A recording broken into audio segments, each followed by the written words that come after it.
Welcome to the Old World Fanatics, your Warhammer Fantasy podcast to quench your hobby thirst for all things the old world. I'm one of your hosts, Gommo, and I'm back with Josh and Andrew again for episode 59, guys. We're getting up there. 59. Almost at 60. 60. Life begins at 60. Dizzy heights. How's everyone going? I just was saying that I am pretty knackered today, but always good to get into some old world. So yes. Yeah. Revitalizes you. The old world chapters. Yeah. More of life in action. I think it's just going to be for the next few weeks. People's going to have to put up with it because I'm a bit of. It's actually just precursor to one of the Patreon questions. I follow the NFL and it starts at 3:00 in the morning over here in Australia. So I was up at 3 and we're recording at 9 p.m. So yeah. And that's the problem with having more than one hobby. Yeah, that's right. So Mondays for me, I just like walk around like a zombie most of the day. But it's all cool. Until daylight saving kicks in and everything, the times all change and it becomes a bit more reasonable. But anyway, cool. But that doesn't mean, the old world doesn't stop. So you've got to keep doing it. The old world doesn't stop. It keeps rolling on. And it doesn't stop because I sent you guys a video, didn't I, last week going, check out what Squarebase just did the video on their top 5 things that need changing. And I went, this will be a cool one to respond to. And then bang, someone else did an article. And then our Patreons hit us up pre our weekly question sort of, we reach out to them for questions. Yeah. So I think the universe just wants us to talk about our take on Square-based opinions, which I think are pretty cool, some of the stuff they were talking about. But if we've got any others, very relevant stuff. Throw it in there. Yeah. It is, isn't it? Absolutely. Yeah. 6-7 months in. It's a really good discussion point. Fair few tournaments going around and a fair few opinions on certain things. So we want to throw our opinions in. So we're going to cover that today pretty much. And obviously we'd love to hear, at the end of it, send us your suggestions as well in the comments and all that stuff. What we got right or wrong and all that. That'd be really cool. Give us a piece of your mind if you think we're completely off track. Yeah.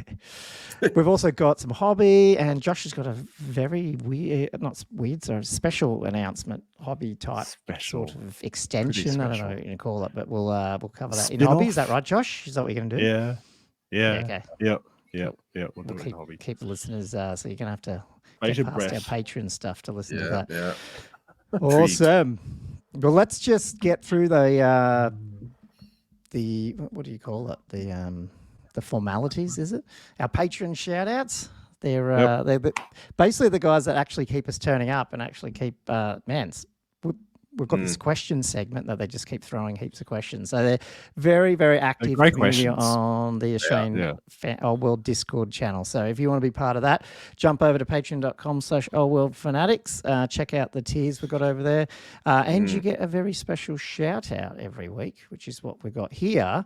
On top of that, what I do want to shout out is 2 of them in the last week have actually jumped up their tiers. So thanks to Tommy Dogs and Robert Z to jump up to the 2D6 Battle Reports and Hobby Hour tier. Andrew, so do some more Battle Reports and Hobby Hours.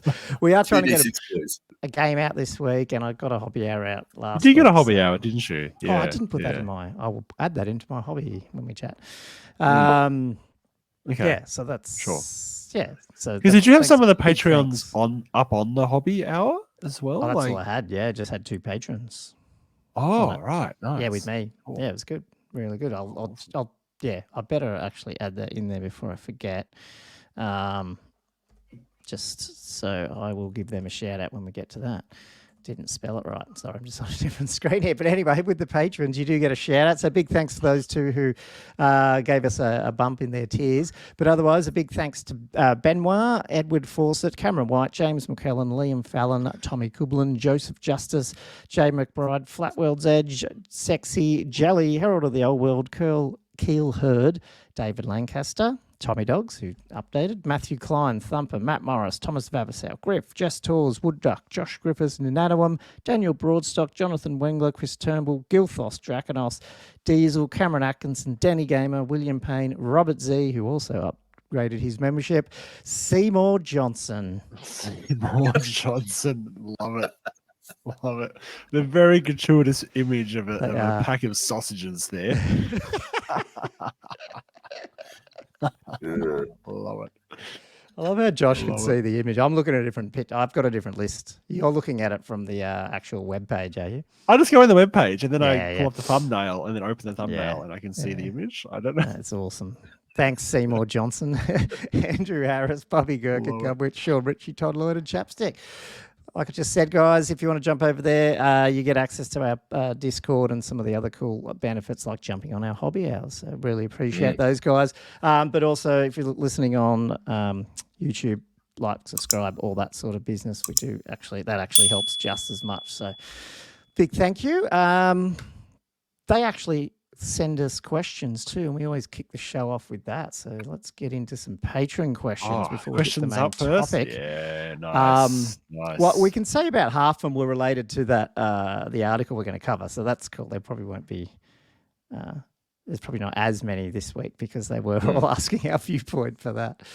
So, do you want to throw the first one out there, Josh, or if you got it up there? Sure. Yep, I've got it up here. So Plasmid asks, is getting in early as usual. What sort of movement trays do you boys favor? Plain with lips, magnetic and lipped, size converters, skirmisher sands with inch gaps? There's a lot of questions here, guys. I myself am partial to magnetic with no lips. Looks very neat when the unit is whole and the tray is completely hidden. Also, the square base boys were discussing the changes they'd made to the game so far. Bringing this back step up or supporting attacks was a big one to try and increase the viability of plain old infantry. Also giving select cavalry units 2 in each. Thoughts? Well, that's two questions in one, really, isn't it? I should have probably. Yeah, well, we'll do. We'll answer the other and ones then later. done the second half later. We'll deal with the movement trays. Yeah. So, what do you guys? Do you like lips? Magnetic Andrew's lip? got the Shogun, whatever it is. Oh, I don't have my. So you're showing. Oh, yeah, the in the US. It did it. It's fantastic. So yeah, magnetic. Just he makes them up and then just slightly bends it. It's like maybe 1.5 mil on the corners. So just enough to butt them up, but not highly visible. Yep. Yep. What do you guys do, Josh? Oh, me? Oh, I'm a no lip boy. I'm with Plasmid. No lips, magnetic. I worked out, because I found they're actually simple to print. I thought you do have lips on your ones. Oh, okay. Well, you're moving away from that. Yeah, all my old ones are back to basic lips ones, but these days I'm Yeah. printing off stuff that's just a flat piece of resin that I cover once it's cured. Yeah.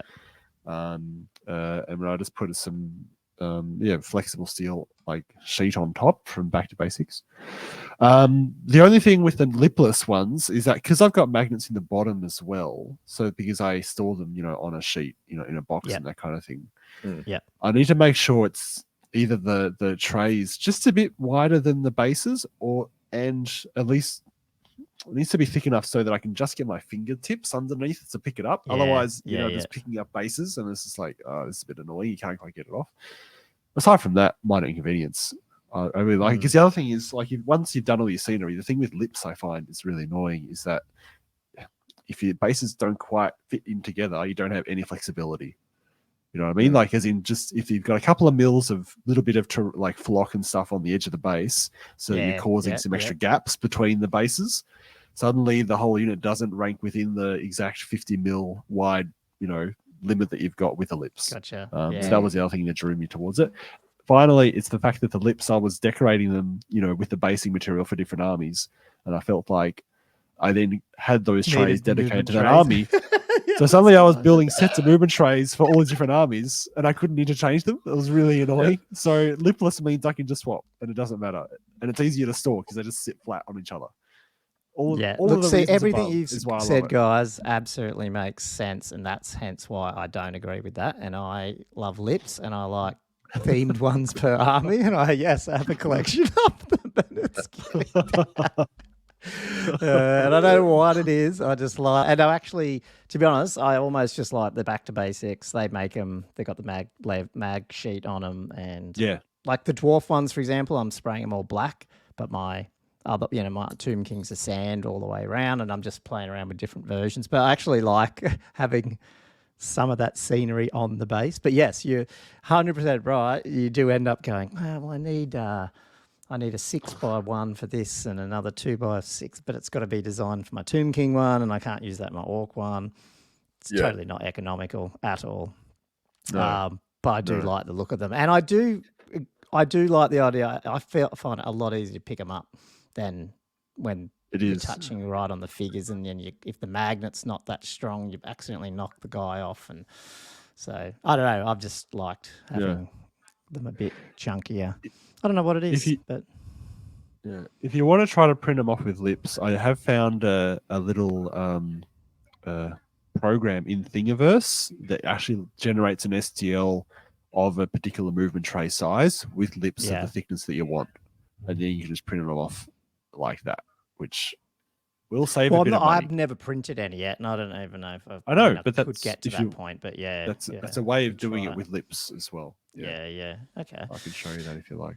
Yeah. I mean, resin is a bit finicky for movement trays because and I always thought at some point you want to keep them fairly flat because otherwise it does warp. It can warp. It can warp. That's why I just don't mind buying the. I don't know. I like the back to basic. Like they come, they got the magnets in, they got everything. You just put them all together and bang. I love them. Yes, I used it for years. But they actually I think it's more that kind of cheap, really. But they are cheap, but it's just the hundreds of different combinations that you might need. Yeah. And it might be like you want a game where a couple of days and you're like, I want to do this formation for that game, and then you just quickly print off a base just so that you've got it for that particular occasion rather than actually. But I find it, exactly. I find I do that sometimes. Even like a game against Andrew, I'll go, oh crap, I really need a slightly different one, and I'll end up having to build up a new tray, and I decorate it and stuff. But at the same time, I don't know, it's just part of the whole process and hobby, I guess. But it'll take me a bit to not to go back to.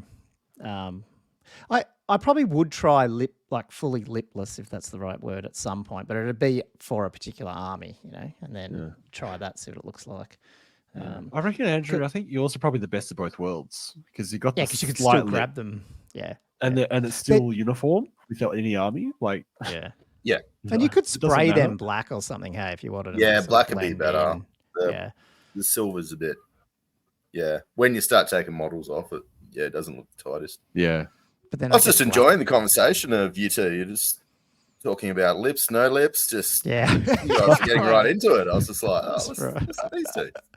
Someone walks past going, what the hell are they talking about?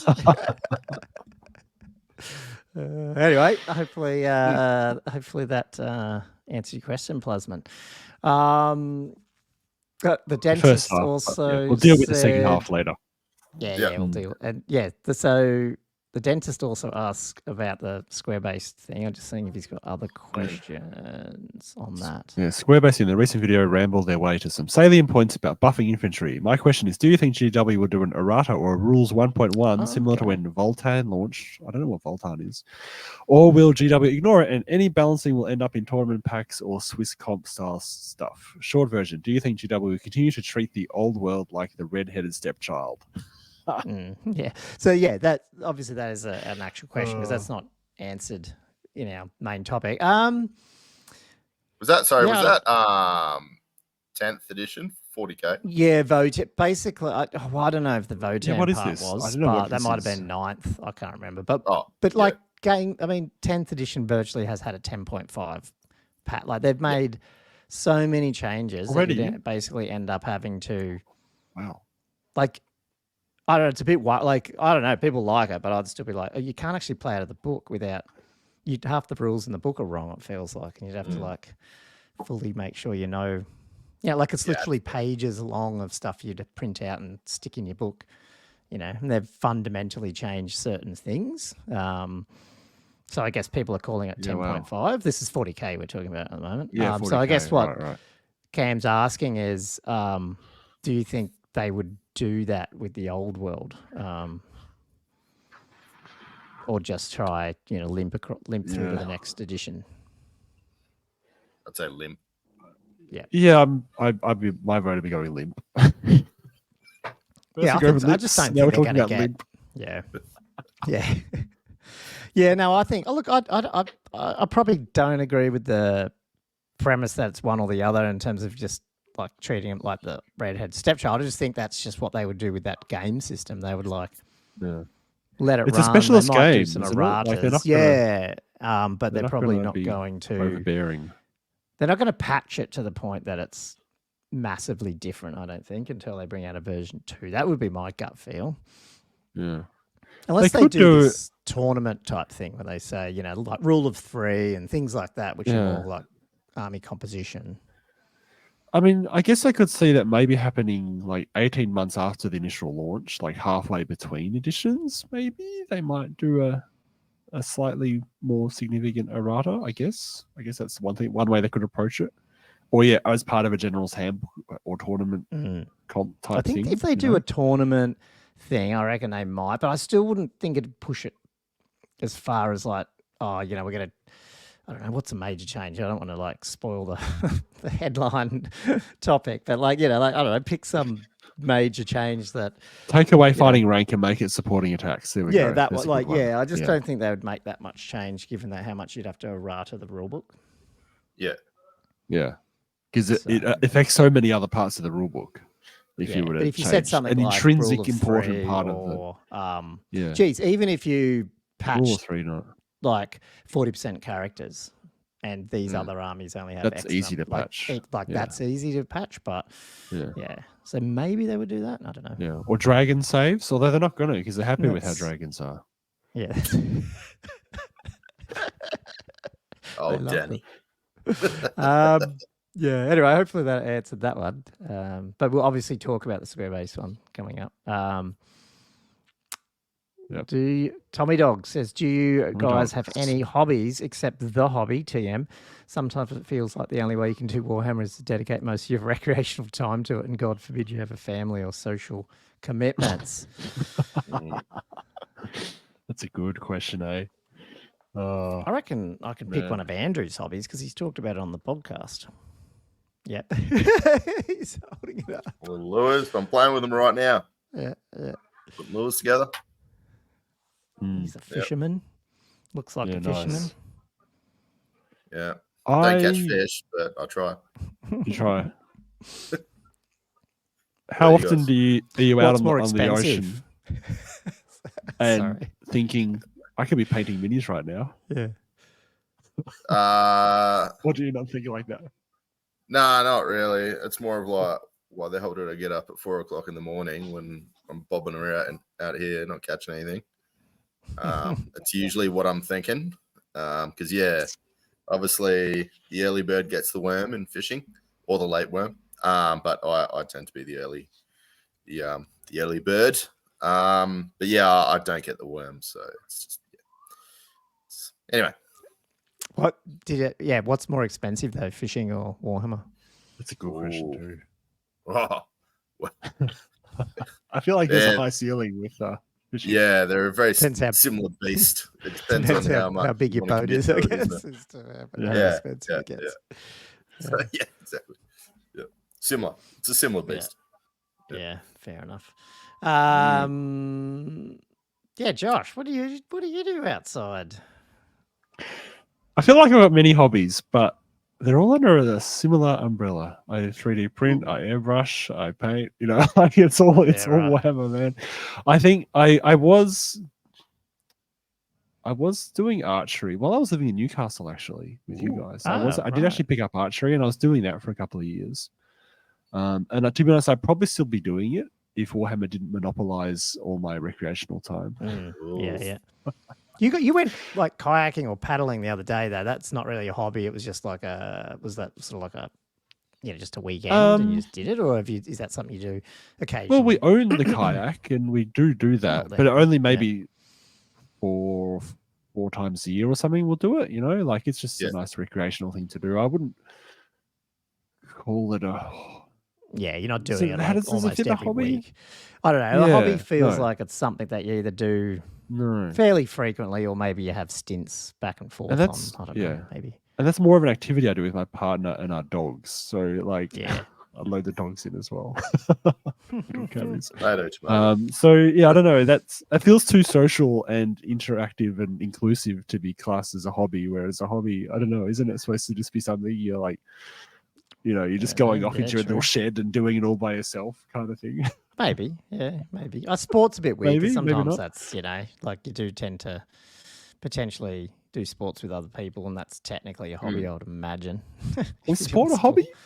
I don't Is that a know. I hobby? guess I don't know.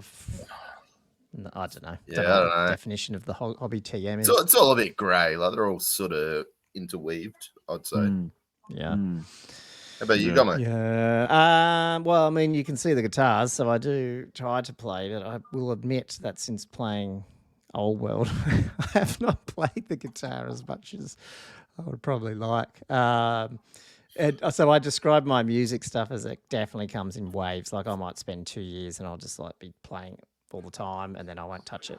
Like I always play the guitar occasionally, but like in terms of playing the guitar every day, it probably comes and goes depending on what I'm doing.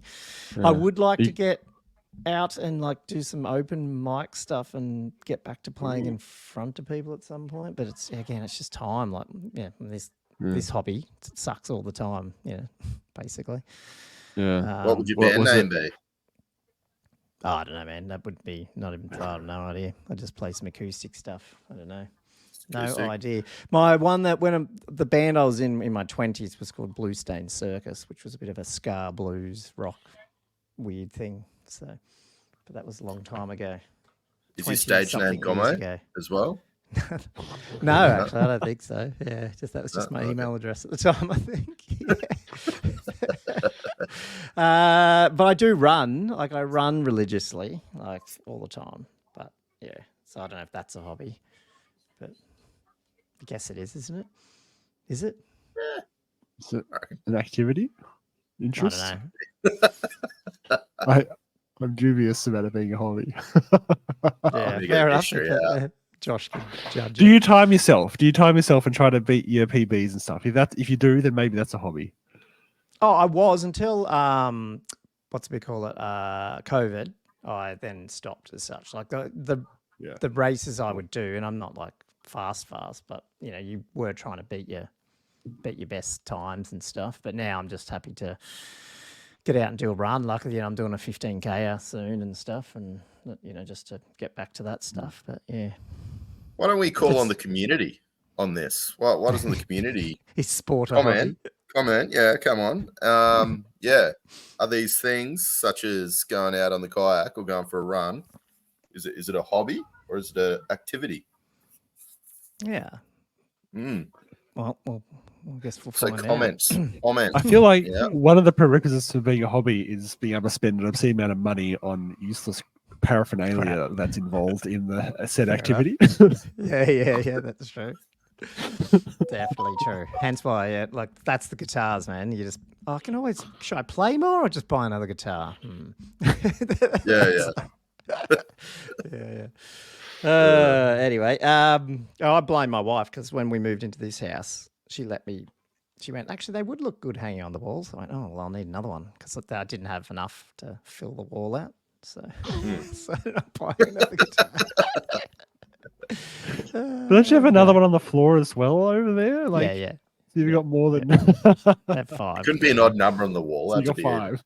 Well, you get it's a bit hard to lift it off. Oh, is there It's a 5 in big there? one just on the ground. Oh. No, there's 4 on the wall and 1. One on the wall. Yeah. One. Yeah, where it's usually covered up by the table when you're here almost. You see it sticking out. Yeah.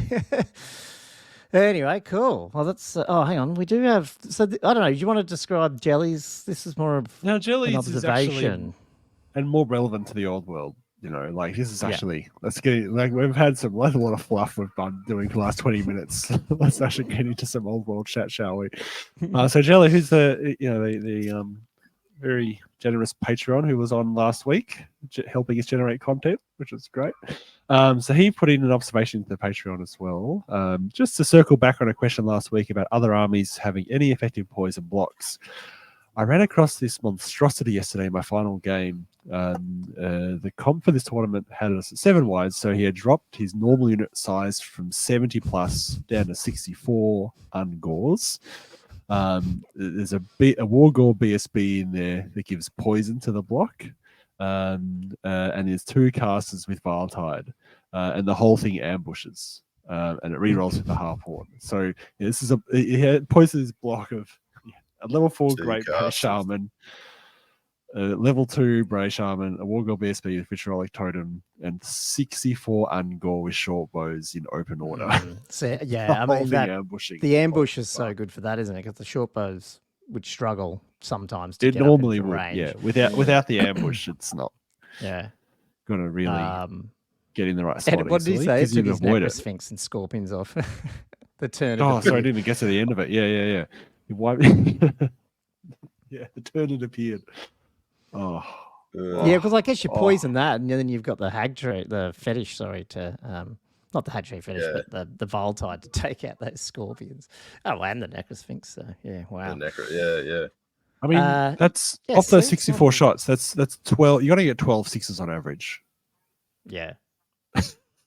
That's a ridiculous number of then all your wounds, poison hits, and that's not even counting the other wounds you might get. Yeah. It's absolutely nuts. And he's got elementalism as well. So, what was it, level 4 and a level 2? So chances are you're knocking off people's armor saves before you hit them as well. True. So, True. And once I think level 4's got lore familiar, so he's definitely getting it. You know? Yeah. And then he's got. How many points is that? Like the 64 Ungor wouldn't cost that much, would it?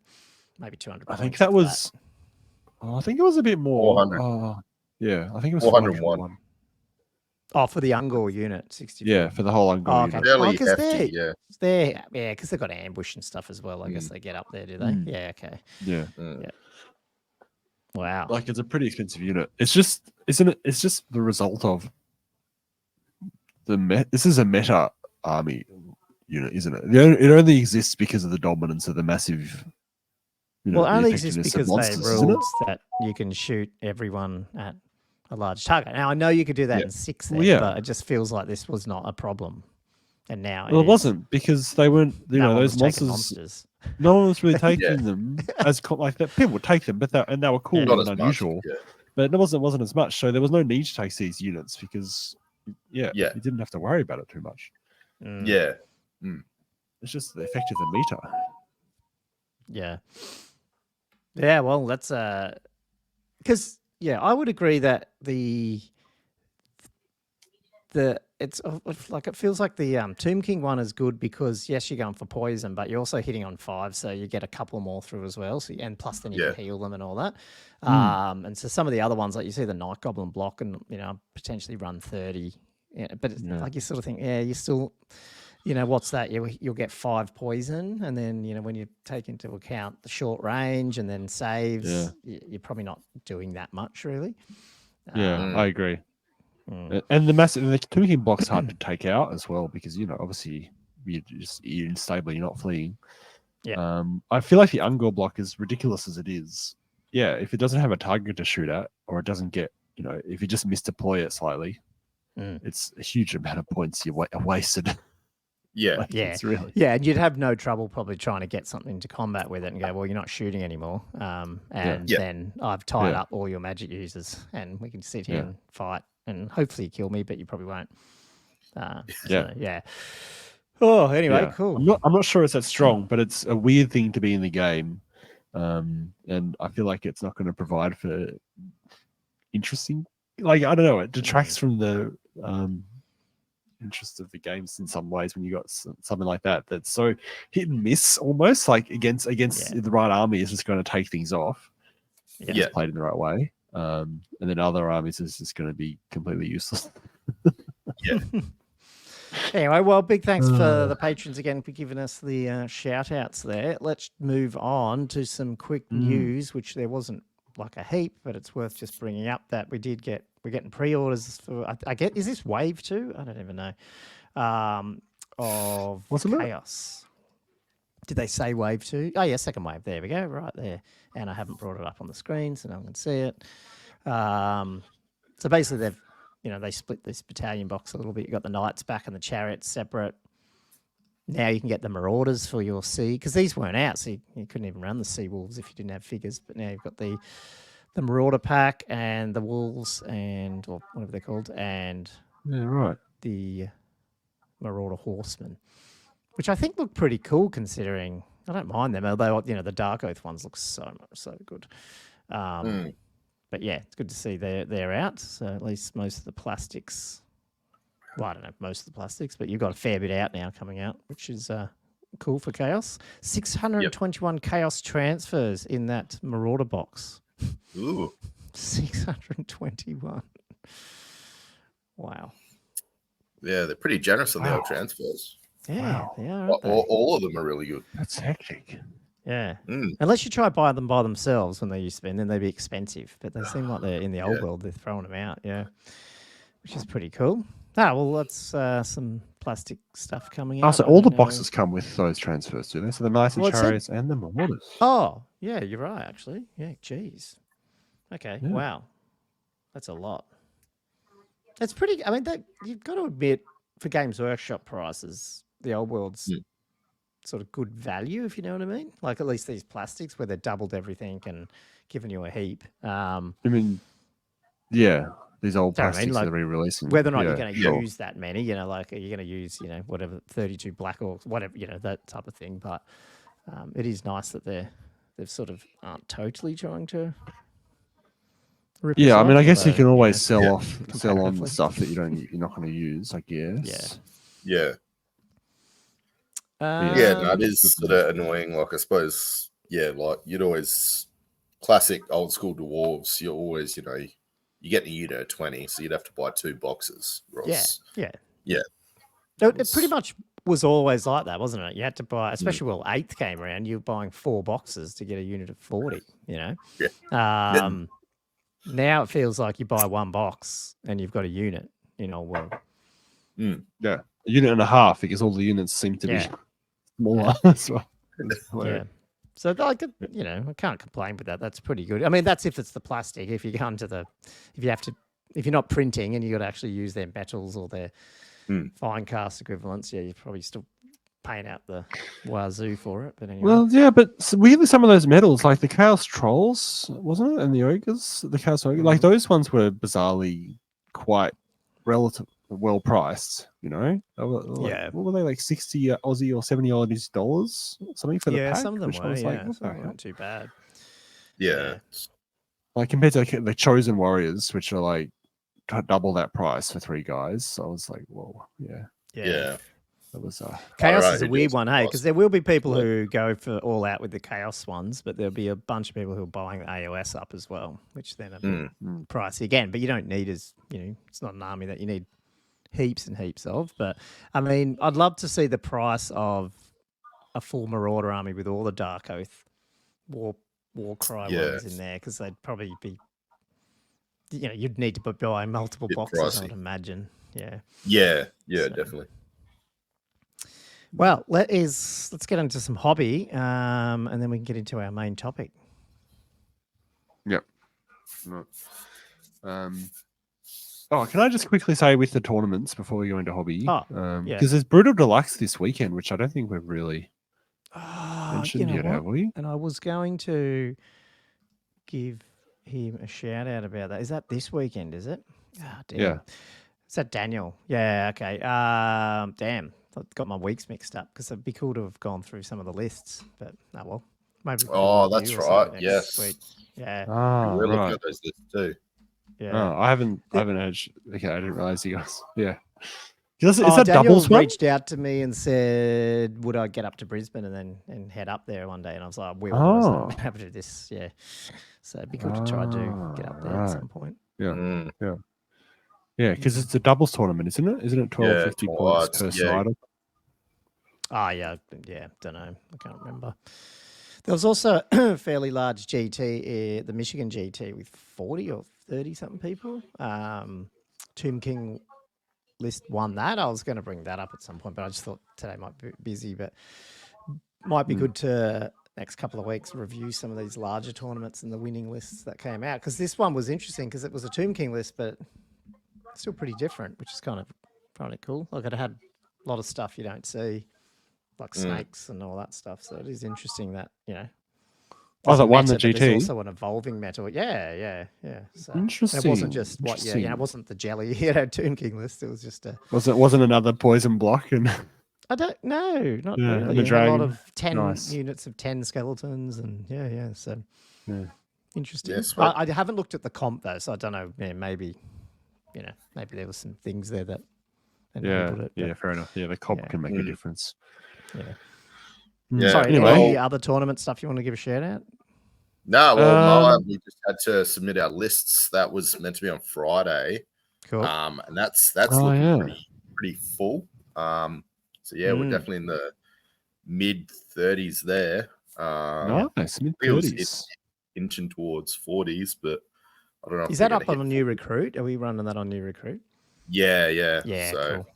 yeah. I really wanted to, if I could just do one shout out, and I need to put it on the Australian tournament thing, and I don't want to sound like an ass, but listening to Squarebase, they were, I say Rob was probably just not complaining, but he just made the mention that, if people don't put these tournaments on something like New Recruit or BCP, then no one else around the world knows they're on and can't look at the lists. And I'm like, yeah, I totally agree. Like, come on, go. Like, we've got to stop being like we were 15 years ago and doing stuff in Excel and start using some programs so we can all join the community around the world. And I think obviously New Recruit's awesome. A lot of people use it. Old World obviously builder for Army List, but I think if you are running a tournament, I just can't recommend enough New Recruit or BCP or one of the others. And if you need help, reach out, because it's just better for people like us, and it's also better for to get our exposure out to the rest of the world of our tournaments and who's in there and who's winning and what the lists look like. Yeah. So just a shout out to any TOs in Australia that are listening and aren't running them on those platforms, I guess, because I'd highly recommend it. So Yeah, I love seeing those big. Like, I just have a look on New Recruit, the big worldwide ones, and then you go in and you download the PDF of all the lists, and you just have a bit of a, Oh, surely it's easier. Why do you want to do it hard? Yeah. Yeah. It is. It's great. It's great. Yeah. Cool. Okay. Let's smash into some hobby, guys. What's people been doing? Well, do you want me to go? Because mine's going to be quick and dirty. I'll put together another 10 hobgoblins. So how many I got now? So you're definitely Chaos Dwarfing, but you're taking your high elves to Moab, hey? But your high elves are done because it's just the cab list and stuff. I'm just putting together some Chaos Dwarves. Yeah. Okay. So I'll throw them together. Because I got heaps of those Hobgoblin Slitters from AOS, which are like a perfect match for a Hobgoblin. Yeah. And here's a question for you, because I spoke to you guys previously. I was throwing for my Hobgoblin Wolf Riders. I'm throwing them on. I was trying to find them. I couldn't actually get them because I've done some models. Basically, I've got the Hobgoblins in their standard pose where they're standing up, and the legs you've actually glued together. So what I was doing is I was kind of like just getting in and filing, and I was getting it so the legs could kind of push out a bit. Yeah. And then go on just a standard Chaos Warhound. The Warhound that we just brought up. Yeah, that's right. Yeah, because I got heaps of these guys, the old Warhounds. Right. But I was thinking the other day, and you guys might know this, so you can obviously throw your resin models into hot water. If I glue the two legs together with super glue, or even use the cement plastic and glue, put them in hot water, can I then bend the legs apart? Do you know? Ooh, I don't know about plastic. No idea, man. Not sure. I might have to try. I think you probably could. I remember that when I was using a candle to melt plastic banners, the plastic ones seem to be more sensitive to the heat than the resin lances. So right. It's definitely worth it to go. It's definitely worth it. I'll definitely try. Right. Because it's going to be so. The super much glue will bigger. be fine. So I reckon the super glue will be fine. So I reckon, just put it in, and I reckon that'll work. Yes, it'll work. Yeah, cool. Because then I could like just move the legs around back and forward as well, and kind of change the pose up. Because your standard miniatures, they're more at like a bit of a side on pose. They're not usually just front on. Yeah, so you could maybe manipulate. Do those slitters though have like a skirt type thing coming down the front sometimes that gets in the way, or not really? Yeah, they got armor on the front, and for that I was kind of just bending it up, so like they're almost just sitting on the wolf with their armor laying on top. It's only a little bit. It wasn't too bad. I think you just got to make sure the boiling water is like right at the point of boiling. like right Right. when it's boiled. I think that'll still be hot enough that it should get a nice softening effect. Maybe not make a tea with it afterwards. Yeah, I did that. The Gum other thing I did- flavored. Yeah, flavored. With a bit of super glue. So the other thing I've done, this is kind of hobby related. I backed. You guys might have seen it. There's the Old World's rulebook tabs on. I did see that. Yeah. Yeah. I don't know. I can't remember where it was. Must have been Facebook or something. Yeah, it was on Facebook. So I backed them on Kickstarter. It's a Kickstarter, was it? Oh, right. Yeah, Kickstarter project. How much for? Wouldn't be much. What are you talking about? They're like So they're like they're rulebook rules tab tabs. chapters, and then you So just you put them in can, your book. yeah, they're all They're just pre-done, labelled. so you can just all labeled. So it's got them for the rule book. It's got them for the For the physical journals. book, this is? No, just the tabs for the physical. Yeah, book. but for the physical rulebook. But for the physical book, yeah. Yeah. So you Right, don't have to write them out like Gomo and Yeah. save himself $30. You just pay somebody $30. Okay. Oh, so you go along and put them all in the relevant pages, so you've got the tabs Yeah. poking out. Yeah.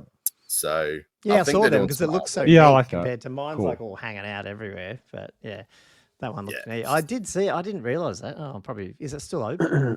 But it's $30. It closes today, I think. Yeah, I think okay. today's the last Yeah. day. But So It when is- this episode's being recorded, when everyone's listening to this conversation, It's will have closed. closed I was 36 thinking hours that ago. today. Yeah. But they're Sorry, fully everyone. funded. Like they got funded Giving really them a quick. shout out. Usually they they probably you can pay for it full price once it comes out. Yeah. So Only that was- Andrew got yeah. in there. Oh no, yeah, there's plenty of people got in there, right? Yeah, Old World Rulebooks, tabs for Old World Rulebooks by Mark Latham. There you go. So look them up. And the other thing I did was I hit up. Again, this is pretty slack. It's probably the worst hobby in the world. I hit up Hey Jake for a bunch of base adapters. So I put an order in for those. They're finished. Man, he gets them out quick, eh? So I hit them up. And are they for I'm all done. different? Like, what did you get them for mainly? I got 40s to 50s, 150 by 100 chariots to 60 by 100s. And I got Right. the 25 by 50s to 30 by 60s. Yeah, right. I got heaps of infantry. So that should get me all my stuff through, especially the high elves. I just don't want to rebase them because if I want to play sixth again, on the odd game, I've got my high elves to play with. So Yeah, it's interesting. Just on that rebase, I don't know if you saw. Have you guys kept up with like the 9th Age V3 coming out or something? No. Again, this is so- the first I'm hearing of this as well. Yeah, really no, out I of the loop. just saw something on Facebook about it, but there's a new section, or like I think it had 60 points or something, but it's like this actual thing in your army list that you pay slightly extra points. I think it was anyway. And I'll probably get this wrong, but you then can base your guys on a bigger base. So basically, they're building great. into I love version it. 3 That's the really ability to play old world bases uh, in 9th Age Dual with- base. and technically still be legal, With a which I point- thought's a pretty points cool. penalty And or- I sort of thought, I don't know, I wonder if the 6th, and maybe this is a topic for your other thing later, at some point, Josh, if the 6th eds and all that would work that way as well at some point, where there'd be some way to play with the bigger bases still. Because at some point, 5 years down the absolutely can. track, yeah. Wait, do you have to pay a penalty to have the I think the well, bigger have a yeah, bigger I think- base. So that's where I might be getting it feel wrong, like but I it's a- swear Pay it a was- penalty to get penalized. usually it's the other Yeah. way, yeah. Bigger yeah, bases I usually feel like worse, it's an but- impediment. Actually, no, bigger base. It's smaller bases will better. Yes. Yeah. Yeah. So yeah. I So don't there know. should have anything be a discount for taking the bigger bases because you're Yeah. penalizing yourself. And I might be wrong there, but I just remember seeing something about Yeah, like a right, point right. list thing in there, which I thought was That's pretty cool. interesting though that they would have a point. Yeah, the base size would come into the points values. Like that is a really logical Yeah. concept. So someone's Yeah. playing 9th Age, trying V3, or I don't even know if it's out yet, or maybe it was just a sneak preview. Yeah, let us know what they're doing there, because I did see it come through. Because even if we could work out like a points ratio of the level, I mean, it's probably hard to define really, but is it like you get 5% extra points or something because you're disadvantaged by the base size? I don't know. It's an interesting concept. Yeah. Interesting concept. Although then your footprint of your army are even bigger because you're already larger than normal, and then you get extra few points on the side. It's like taking up the whole battlefield. Yeah, That's fun. All right, who's up? I might go quickly because I think Josh. Well, I don't know if you'd be longer, Josh. Yeah, I can take out the end of the hobby time, I reckon. Okay. So yeah, Nice. Can't wait to see Josh's. I saw what Gomez doing. It was fantastic. Yeah, well, I did a hobby hour too with Gilthos and Dono were on, which was pretty cool. So I got to meet Nice. Gilthos. Oh, Dono was on too. Cool. Yeah, he was doing some heraldry boys. design. I mean, And we were just Gilthos- chatting. I don't think we Have you spoken to Gilthos before? Like No. past No. text? Oh, cool. No. Okay. Yeah, so he's giving me tips on some airbrushing stuff and yeah, how he does Oh, yeah. his, It sounds like he knows how to use an airbrush much better than anyone else. oh, yeah, just like any type of way to get the army out quick, like what he was talking about. I was like, wow, yeah, that's pretty cool. It's gonna have to go quality back paint job too. I have to go back and watch this hobby hour. Yeah, learn a so thing or it's two. definitely worth. Yeah, there's some good little tips in there. I need to go back as well. Myself actually said that I've got to go back and listen to the thing again. But that's all cool. Yeah, so I mean, talking about bases, yeah, I've been rebasing because I don't know. I probably if I play 6, I've got skeletons to play Tomb Kings, which is good. But for orcs, I've basically. So I'd already had some Black Orcs done, but I went through more Night Goblins and I've started these Boars and Doom Divers and my Shaman on a Wyvern who I was saying on the hobby hour. The poor dude, he was on this base and I pulled it off for a 50 by 50 for 9th Age, I think it was. And then now he's had to pull it back off and I snapped his leg off doing it to put him back on a big base. I was like, far out. But anyway, the poor guy, he needs some repairs done to him now. But that's cool. I'll get around to it. But yeah, just some in progress shots. I don't really have a good shot of this guy, but he's a shaman from Abattoirs of War on a boar because I wanted a shaman to shoot around and hang out with the boars and stuff. So I didn't have one. I've got an old Savage Orc on an old boar, and he just looks like crap. Yeah. So just Avatars are good. I like avatars. Yeah, and I've got the old Morglum neck snapper dude that I'm using as a BSB or something. So I rebased him as well. So yeah, I'll get through it. I painted up 6 of the 9 fanatics that I little figured out from Highlands ones. Highlands. Beautiful. Yeah. Just got 6 look of them good. done, and look then really good. Awesome. then I've got a second hill on the way as well. Oh, GW Hill? Yeah, that's just the one. I mean, I've fully finished one. That was in our battle report the other day, but I thought I should get this other one done. I don't mind. It's fun to just sit back and airbrush terrain. How useful is that hill, by the way? Like, do you find it's a good one to have on the battlefield in terms of putting units on top, on the side, and that type of thing? I mean, it was Like just I just had functionally? units. My big skeleton block was sitting on it. Yeah, well, I guess not. Like Andrew was coming up on the lip here in our game. We just had to sort of keep it off. So okay. So the lip's a bit too steep to. You can't just have a unit like sitting on the edge. And I think it's just not like slip down. I think the issue is because I can sit a unit on it and be half hanging off and hanging over space. It's hard to like rank someone else coming up to them on it, if you know what I mean. Oh yeah, okay. So Yeah. it's It was something like worth that, isn't it, it. Andrew? Yeah. It was worth it because it was so pretty. Yeah. I'd take pretty terrain over functional terrain. Yeah, it is. Well, pretty. It is sorry. pretty. There's a happy medium, but Yeah, it was nice. It's nice. Gomez got some nice. No, that's- I'm only asking because I never used one. obviously in I've not progress, seen one in but action, and obviously they're freely available now. So I was just wondering what your thoughts were on the shape and design of them. Yeah, And to me, yes, it cost money, but at the same time, like I wanted a couple of extra heals, and I was gonna go to Bunnings and buy some stuff. And I was like, by the time I do all that and then cut it all, then do it, I was just like, I might as well just get 2 more and just do them, see how they work. yeah. Yeah, Sometimes that's a time fair is more times important. investment. Yeah. Absolutely. So now I've got 61 night goblins rebased. I think there's 20 there and 18 over there, and then whatever 24 there and another 25 there. I know what's coming at me when we play. Yeah. So all my night goblins are they're the old night goblins, but they're good enough with a few squigs in there. Those Fanatic savages by are not name, fanatic rebased. by nature. The Black Orcs They are look done, and awesome. all I my love that characters are done. The reddy purple and the that yellowy green just offset so well. It's like Yeah, so I know. This is the contrast I use now for the orcs. So, like over time, I'll go through and redo all my night goblins because these are the older ones, and I'll use this Mantis Warrior contrast paint. I think it's great. It's just like one coat, and it looks bloody good. I reckon. Yeah, so much easier. It's like I think it's a really good orc flesh, or at least goblin flesh as well. So, yeah. So now I just got to do my boar boys, and I printed out. I didn't take a picture of that actually. I printed out 2 goblin chariots too, which I just want to have in the arsenal. So I'll have like 4 chariots to choose from, and so it'll be it'll be a good base to build off, if you know what I mean. Like in terms of going, okay, well, I need a second wyvern, or I want another unit of bull boys, or like I just add it as I go. I just wanted that sort of that base down. And then I tried to print some terrain twice today, and I keep getting failures. So I've got to ring Josh. Got to send him some. It's just that's a chunky piece of terrain you're trying to put on there. It's most of the build plate. Yeah, right. Oh, well, it's but 2. It's 2 so big all triple mushroom trees.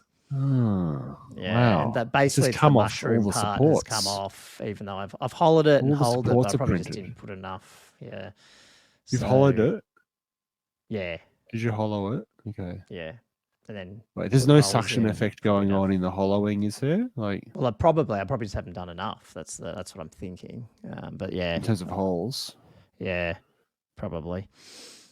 So I will send you some files, and we'll see. Yeah, send me some files just because I can't quite tell from this photo what you're trying to print because all I can see is well, they're not there. Yeah. Just, they're like just big. a set of If you can imagine, did you see supports the mushroom trees that were on at Yeah. Castle Salt? Yeah. Yeah, but I'm not sure what orientation you got them on. Sort on of this like print plate. And actually, they're the other way. yeah. I think they're going upwards, but 45 degrees. So yeah.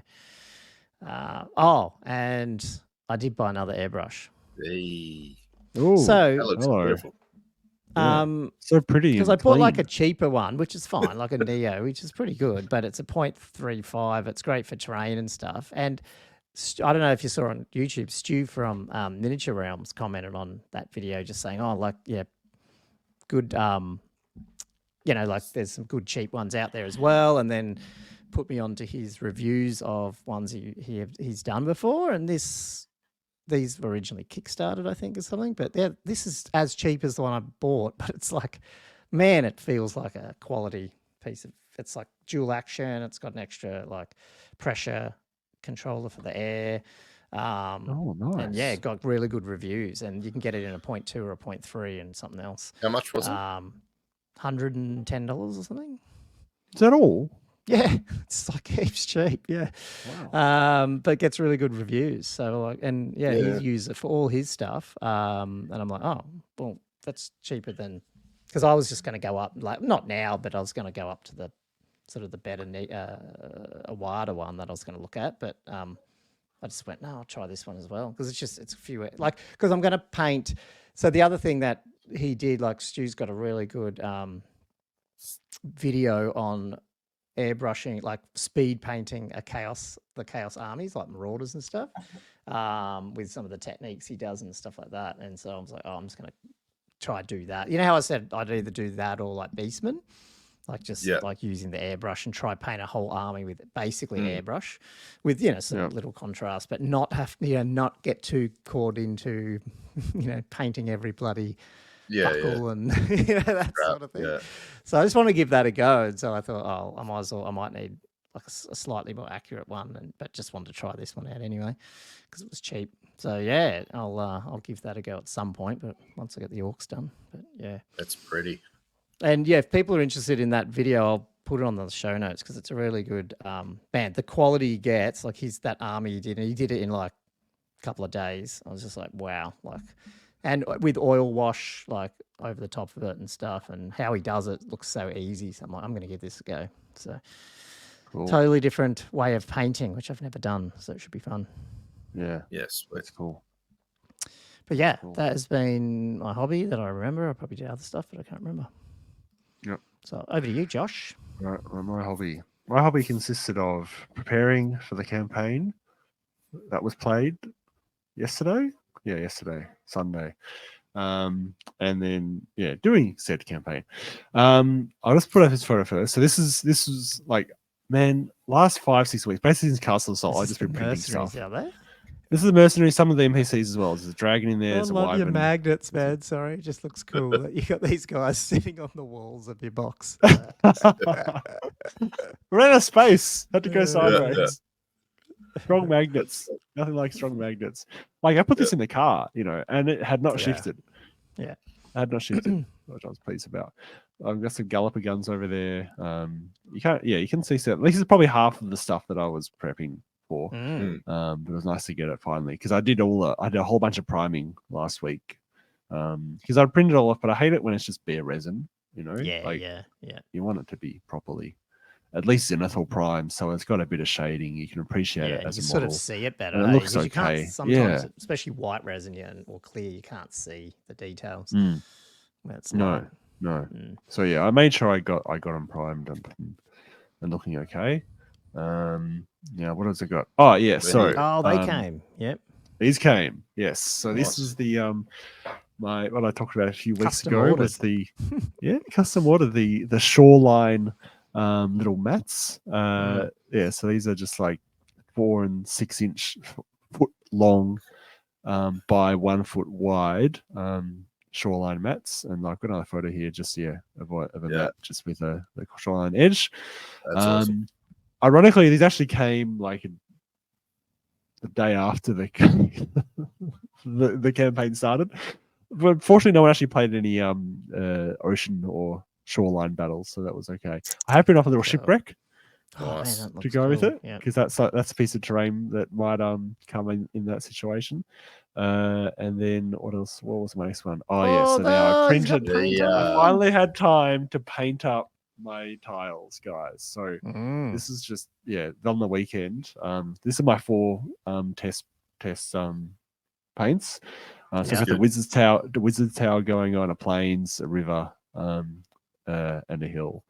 They're just so detailed. Is it just mostly contrast you've done there as well with a bit of wash or something, or what have you? How much did you do? A bit of dry brush on those. I did a heavy white dry brush, then I did contrast layer, did another dry brush with more pale color, then hit it with a wash, and then just did a little bit of highlighting here or there. I probably do need to hit the trees with another bit more green just to bring them out a bit more again. Because I did just do a couple layers of dry brushing and stuff to whiten them, but then they end up being they're sort of not quite green enough. But I think I'll refine that. But I just love the detail on these little things, and I'm super excited. What did you do with the river? Like, what's that? Is that just contrast? It's contrast. More wash up one end type thing, or like is that No. what you did? Or... No, Right. no. Oh well, what I did, I don't know how I ended up with that nice looking sort of dark green. Because I did like most of this contrast stuff I've done is actually a mixture of 2 different contrasts. Yeah. The river was 2. I can't remember. It was Raging Sea, and I think it was Cloud Flare. AP ones. I think I started off just with a Cloud Flare one, which is like a darker blue contrast.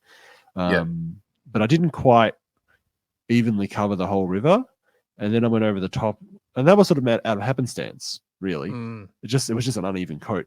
Then I've gone over the top with a second contrast layer with the Raging Sea, which is a sort of more of a greeny, lighter blue color. And I guess that's given the nice sort of smooth effect of almost like it's been painted, like a painting as such. So it was sort of out of just experimentation. Like these are just test tiles. But I'm pretty happy with the shading, I guess, of the river.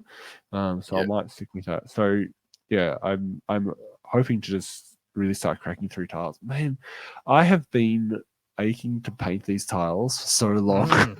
Because I've been so busy just printing, priming, constructing, getting all the background stuff of the campaign, getting coins done, and all this other stuff. Can see you've painted your flags. I just That's haven't good. had time to paint anything.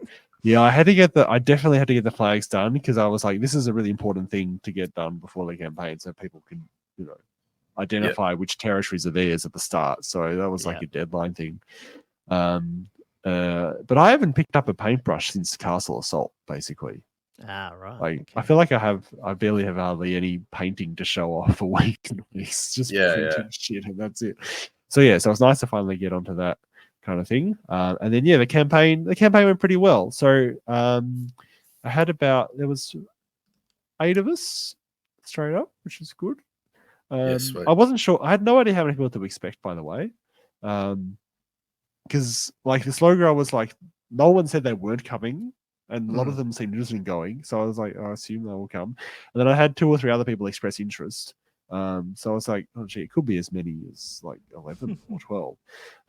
But turned out 2 of them, couldn't come. One of the slow growers I haven't heard from, so I'm not even sure he's participating. So there were 3 others on top of the 8 that were there yesterday. So I think it could be anywhere between 3 and 5 tables most weeks, I think, depending on availability. And I think most months, sorry.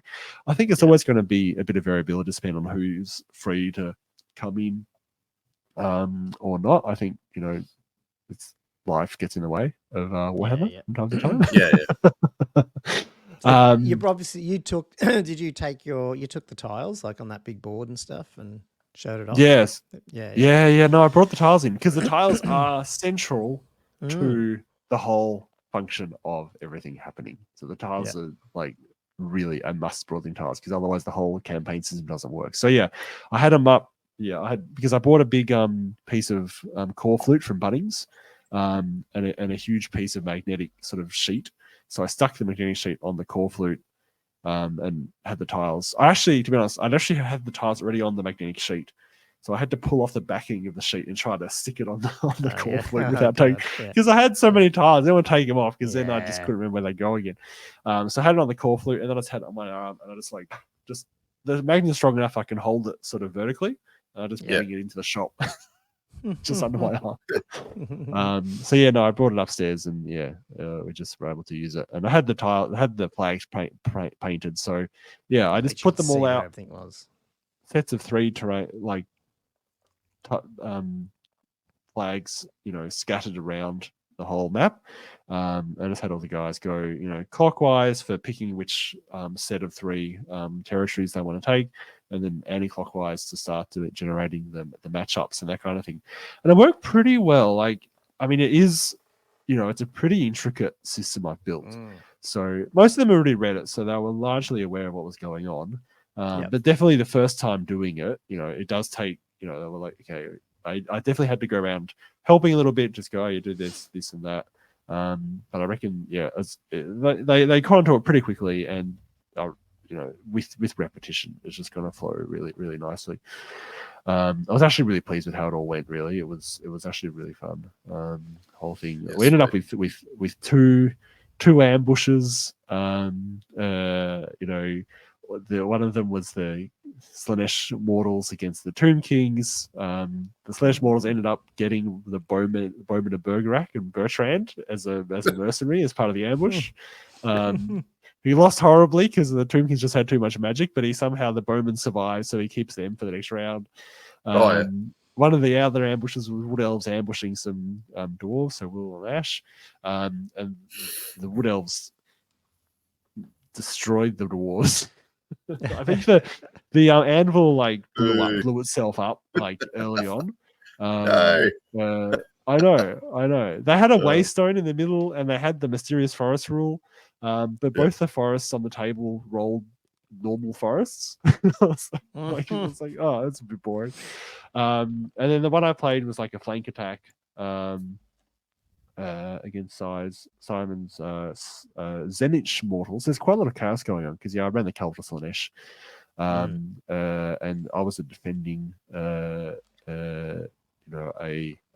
surprise attack. So it was diagonal deployment for this one, whereas he's got his battalion, his sort of central forces up against my battle and rear guard, and then his whole vanguard comes in the far corner on the rear. So that's why it looks like he's sort of there's a bit going on, like he's got the chariot in the foreground, coming on there. He's got some knights. You can't quite see the knights; they're just off screen. Some dudes out there. It's but this is just after. Yeah. There's a lot going on. This is just after my Coleman Knights have gone through a little block of chosen warriors that had their enrapturing spasms on. But yeah, it was a pretty hectic game. I'll go through it in a bit more detail in maybe later on. What? We'll see. Well, what I'm probably looking at doing, guys, because we were talking about this, I think there was some, discussion about, 6 Ed content and, is there, still podcasts around and that type of thing. And I think given that I'm still doing this in 6 Ed, like, it makes more sense. It does make more sense that I do make a little safe 6 Ed space. Stop trying to poach the old world players, Josh. Yeah, that's right. So I think, we're looking at doing a little spin-off podcasting series, probably still out of the same sort of theme. We haven't quite worked out the details specifically, but it'll probably almost be like bonus episodes, I suppose. So if you're currently subscribed to us on a podcast feed, you will get those episodes, but they will be not Old World Fanatics episode. Like, it won't be episode 60, 61. You'll just see them in there. We don't know if it'll be a separate number, but it'll just be a bonus episode. But I guess what we want to know is, will that work for everyone? And if not, at some point we could spin off a whole separate podcast feed. But I feel like it's hard because then you don't want to lose all the listeners. I think people will just either listen to it or they'll just go to the Old World one. But they're separate at least. Yeah, I'm not intending to start a whole new separate podcast. This is more. I'm seeing it more as just a little side project that's part of the. And it's not weekly either, is it? The Fanatics. No, not at all. Not at all. It's once a month at most, and it's probably mainly going to be like a bit of 6 Ed chat, and then I'll talk about what's going on in the campaign. So if anything, it's like Josh's campaign update once a month. Yeah. So that's really what's but it's because it's a 6 Ed campaign, it makes sense for it to be its own thing rather than me trying to tack it on for like 45 minutes at the end of a 2-hour podcast about the old world. Yeah. No, I think it'll work well. And who's doing that with you? Because obviously we're not in the campaign. So I've recruited Ben Koshkamper, who's a fairly experienced and well-known 6 Ed player locally in the Victorian scene. Who's a guy I first met playing CanCon a couple of years ago when he ran his Slanesh girls, and I had my Bretts. I had a pretty fun game. We're sort of kept in contact since then. And he's keen to keep playing 6 Ed. And I'll talk to him about that this week and let him expand on that a little bit, just what his things are. But yeah, it's something that we'll just release from time to time. Really, and you guys are welcome to participate if you feel like dipping in and we'll see having a bit of 6 Ed chat. I think it's cool, just like expanding the Old World Fanatic brand a bit. So what are you going to call it? I'm keen on calling it 6 Ed Fanatic. Yeah, I like it. Cool. Keep the branding, keep it clear as to what it is, but also keep the branding consistent. And I feel like if it's just sitting in the feed, people can either download it or not. Like, you don't have to, like, it's just there. Totally. Like, you can ignore it if you don't want to read it, whatever. But it's not purely 6 Ed. It's all about the campaign, and the campaign itself. I've got, there's a lot actually going on there. There's little changes I need to make about it, and there's lots of little things I want to discuss. Actually, but yeah, this episode's already close to an hour, and we haven't even got to the main topic. So fair enough. I can't delve deeper. So. Cool. Okay. Well, let's get into the main one, which is a response. Top up while we go. Okay. It's a response. You can still hear us, can't you? We'll work it out. The response to, I guess, Squarebase's last video of top 5 things that need changing in the old world. And I have the list of, thanks to ChatGPT and transcripts and all that stuff, I think I've managed to, obviously I watched the video, but that was last week. And I think you guys watched their video over the weekend or whatever. I sort of last week boiled their changes down between Rob and Val's, which I thought we could go through, but then obviously we'll throw on Whether or not it's mixed in or not, because we weren't totally sure. We've probably got our own list as well. Although, obviously mine, personally, a lot of mine are in here. So we'll just see how we go. Cool. So let's do that, guys. Is that right? Do you want to, because even theirs are similar. So this is where it gets a bit weird if we, so I think the first one, the big one, the elephant in the room, I guess, is around infantry that they brought up.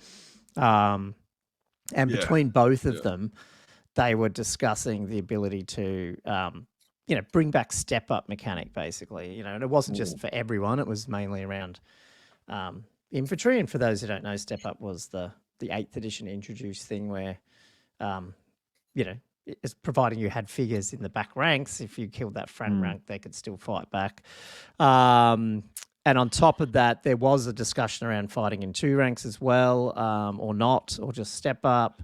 And then just that sort of discussion around, well, what does that mean? Like how can you, I think I just wiped out some of the actual other comments I had in there, but that's cool. What are some of the limitations or how would it potentially work?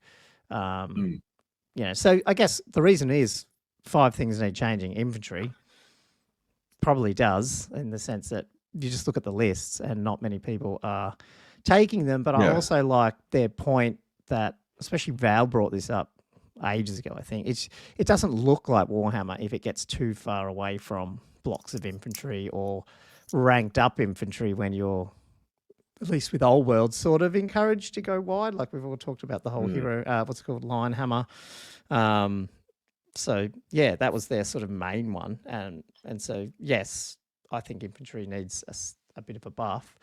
But yeah, what do you guys think about step up in general? Like, would be that something that you'd like to see come back, or like, because see, Josh is a 6th ed person, so he'd be like, "What the hell?" But exactly. That's my thoughts exactly. Blasphemy. I'm definitely in favor of supporting attacks. I think that is totally worthwhile. Even supporting attacks to the entire fighting rank potentially, just to really help them.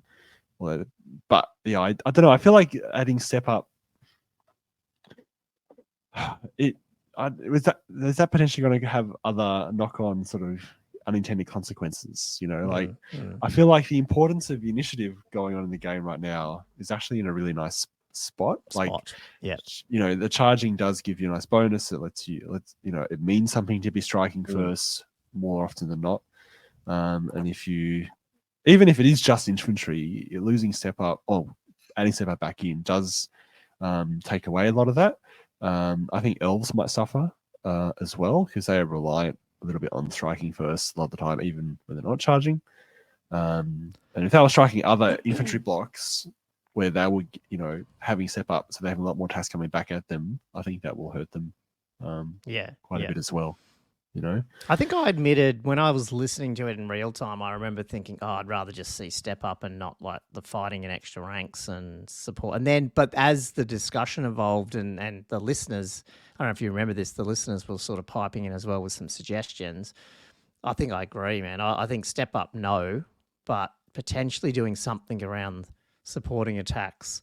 And I liked, the one I liked actually was the listener who said, well, keep the supporting attacks in terms of, even just the fighting rank, but make it that you only get the ones outside of base contact based on your rank as well. So you have to be ranked up in order to get lots of. So if you're just 10 wide and a unit of 5 hit you, you're only getting 7 attacks back.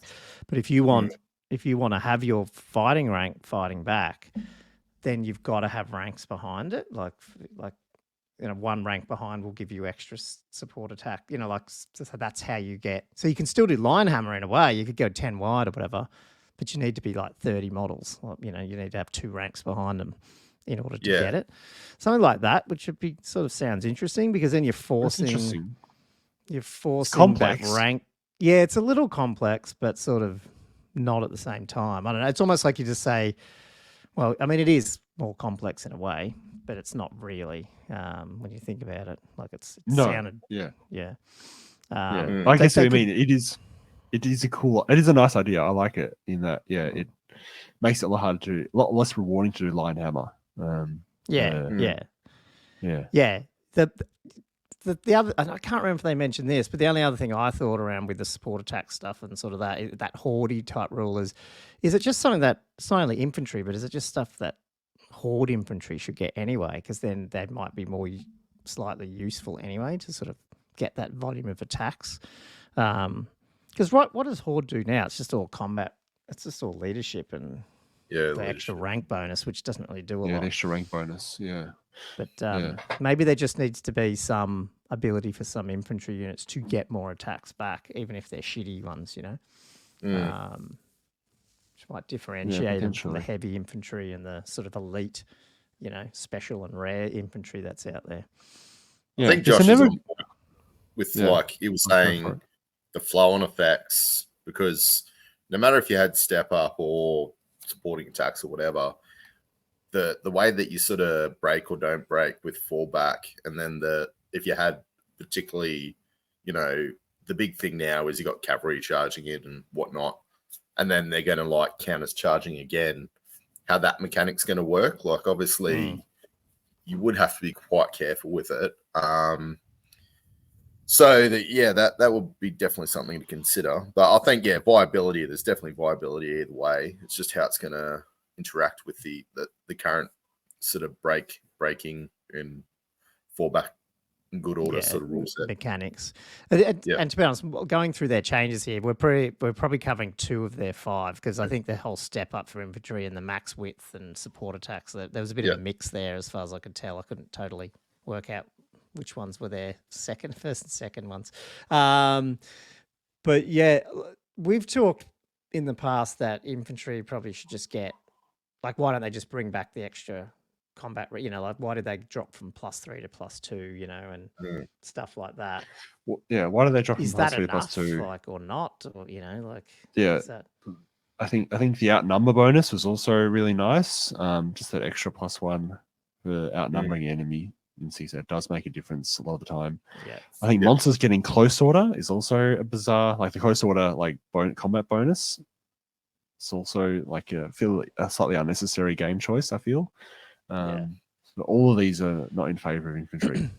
The only other thing too, and I think listening to their one, I sort of felt like, because it's not just infantry. To me, monstrous infantry I don't really.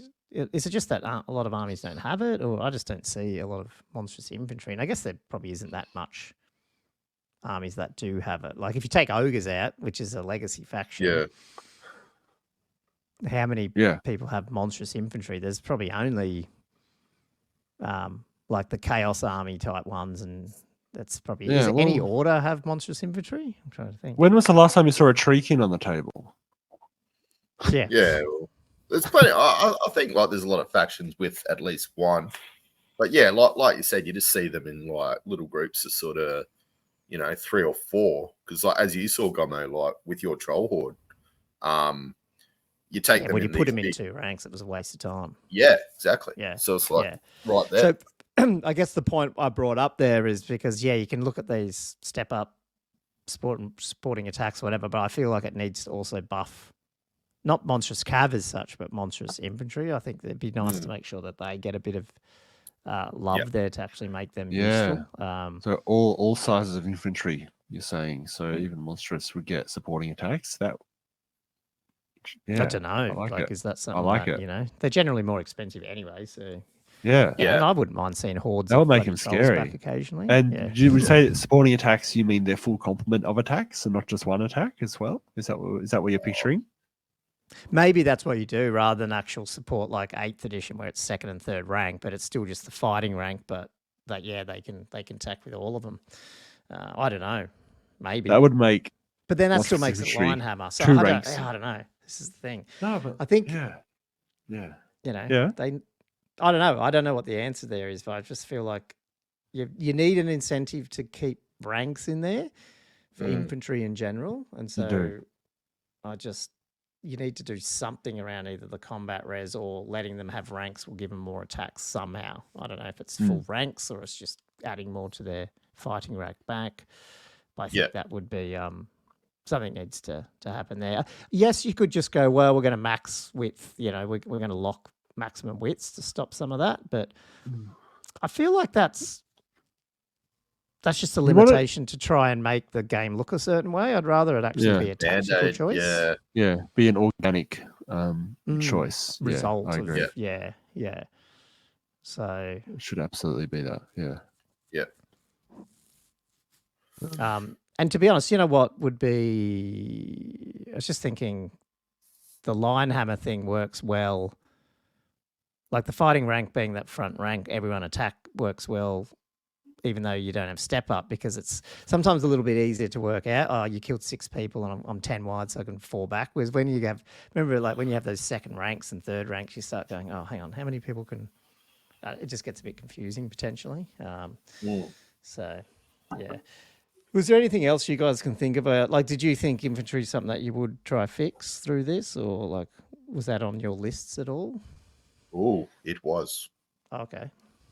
Oh, Do you want to hit it now? We're going to hit it. Yeah, hit your for if it's related to their ones, I think. Oh, it's hang on.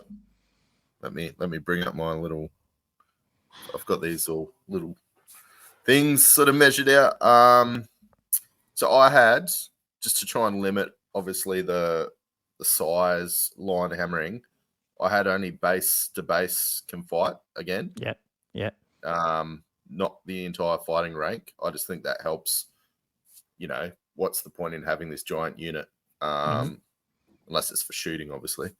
And then I just had no step up, but you can fight in 2 ranks. So gotcha. basically, just make it simple. you've got more models, but if you get absolutely demolished, you can still basically take out the 2 front ranks. Sort of like the 8th edition, you could shoot in 2 ranks. So you're saying you can fight in 2 ranks all the time, but that's it. There's no step up. Yeah, there's no step up, but if you kill enough I think models, then I think that would still be acceptable too. I think it's a good way to do it. Yeah. that was just they're my 2 little takes on infantry. Would you bump any of the combat res up or not, or you just leave it at +2? Oh no, bump it for sure, 100%. Yeah. I think we all spoke about this last time. Like they definitely need the +3, and like Josh said, probably start debuffing some of the other ones. And I think Josh made a really good point about outnumbering. I think that's a fantastic way of buffing, not overly buffing, but just it's a reasonable buff. Yeah. You know what would be interesting? I was thinking when I was listening to these guys talk about this subject that, and it's probably way too early to do it, but it would be fun to do casually, is just go, come up with some of these rules and go, okay, well, let's just try it. Let's do an army. Let's play a game where these are the buffs that infantry get, and I'm going to put it on YouTube and see, can this infantry army do better? Yeah, it'd be interesting.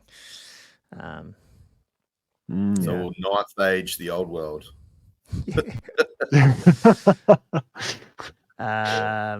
Yes. What else did they have here? They had Rob's was step up infantry, max width for infantry, supporting attacks we just talked about.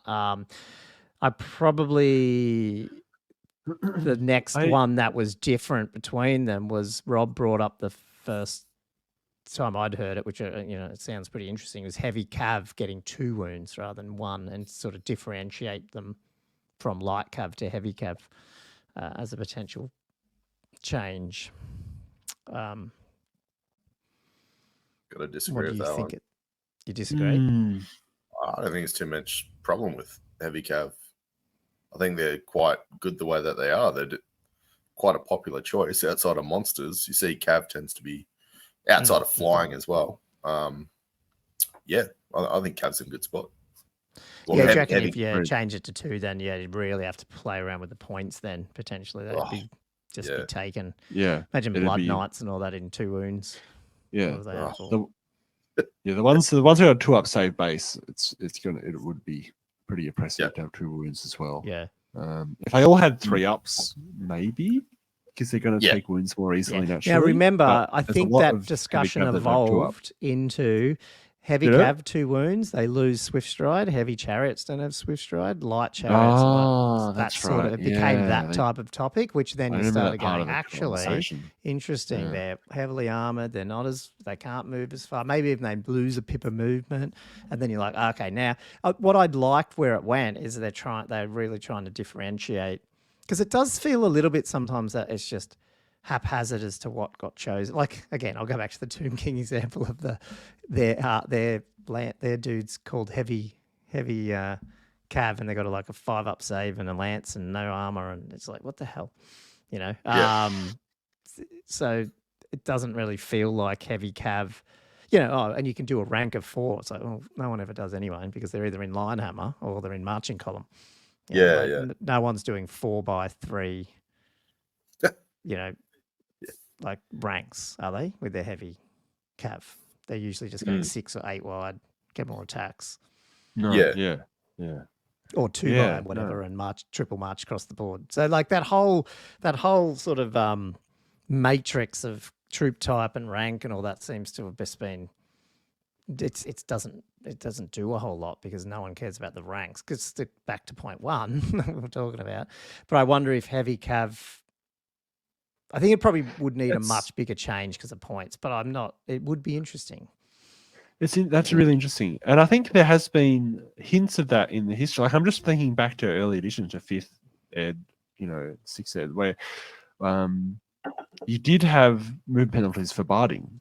And it's still there in the game, sort of implied, but there is a movement penalty there for barding, which is only -1 to movement. But back in those days when charging was double your movement, that's 2 inches off your charge range.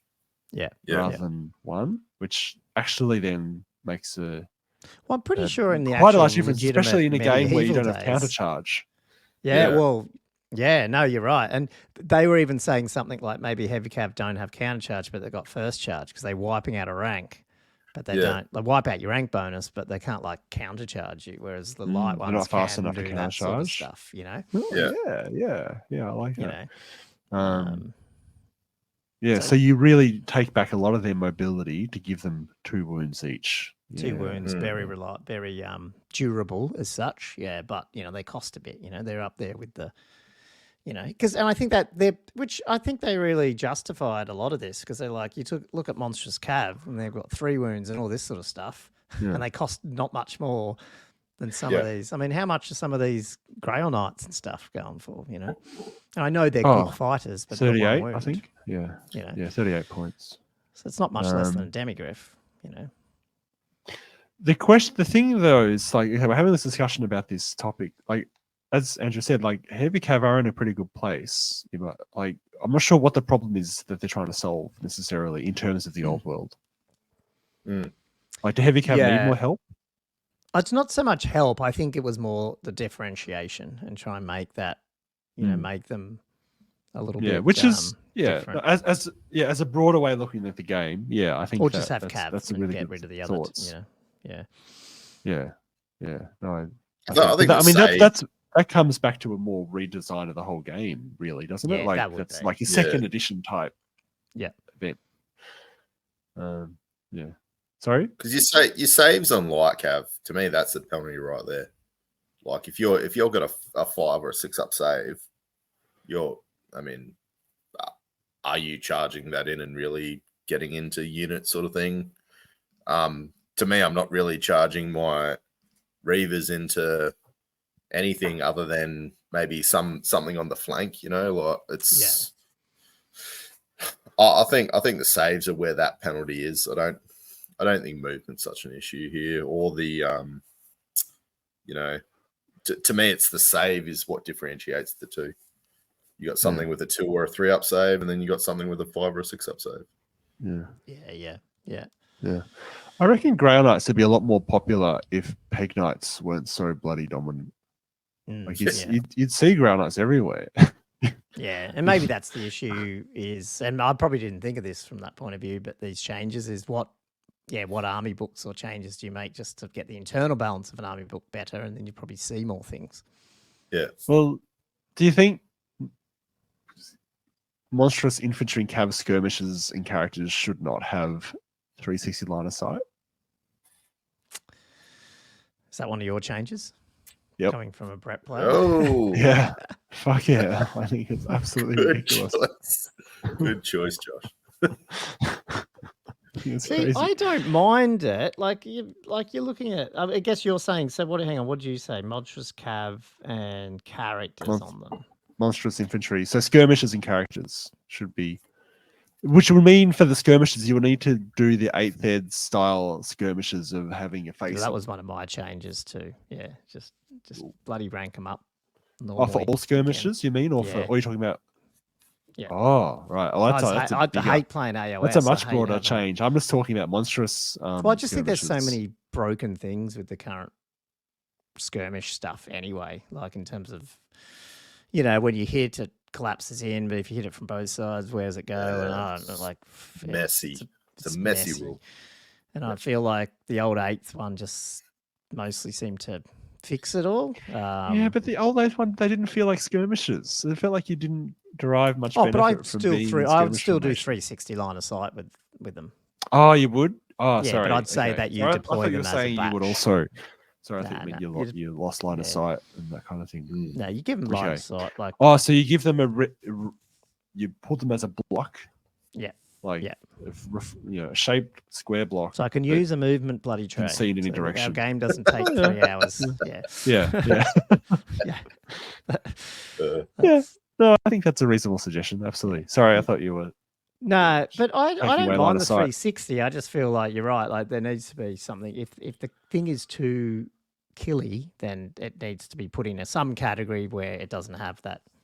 It needs to play by Warhammer rules. Yeah. But skirmishers should be mobile and move around, but they shouldn't ever want to be in combat.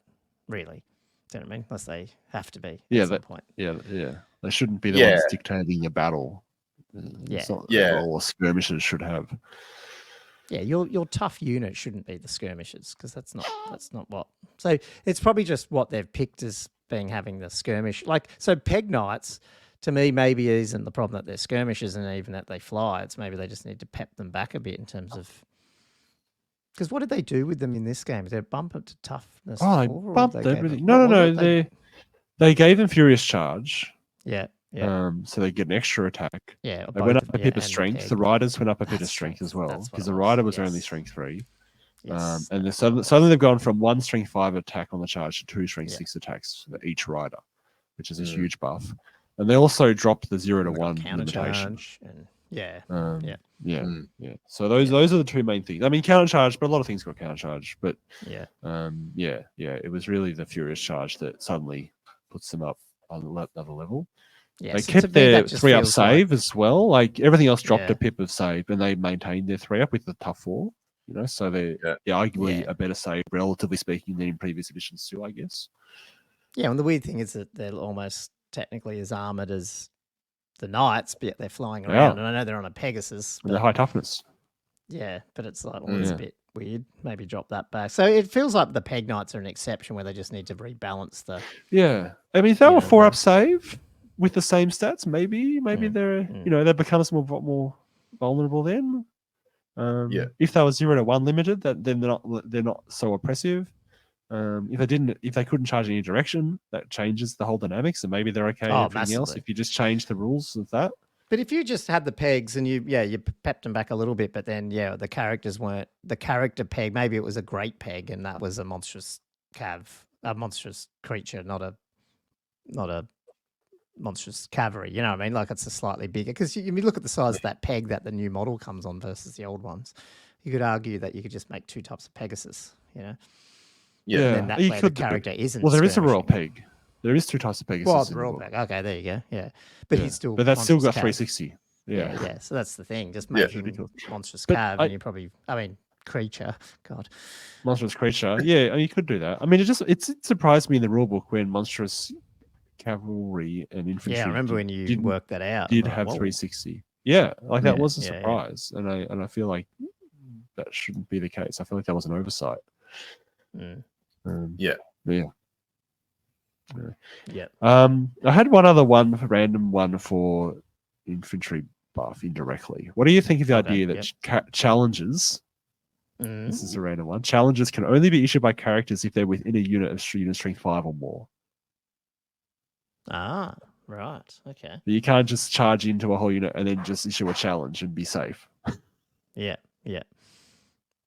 What do you think of that? That's pretty Because good. I feel like I don't want to like challenges is a cool theme, but there are certain situations where it does not make sense to me. Like it should be, it's all these guys fighting on both sides, and then you're challenging out your opponent's commander. But if So you're does that the only even mean commander, the dragon can't and go then in you're and challenging, do it? Oh, I don't know. No, But because I he's haven't. unit strength. Because he's more than unit strength 5, he can. Oh no! I mean within a unit, he has to have joined okay. a unit of more than unit strength 5. Not him by himself, but he needs to be attached to a unit, and that unit needs to be more than unit strength 5. Okay. Well, yeah.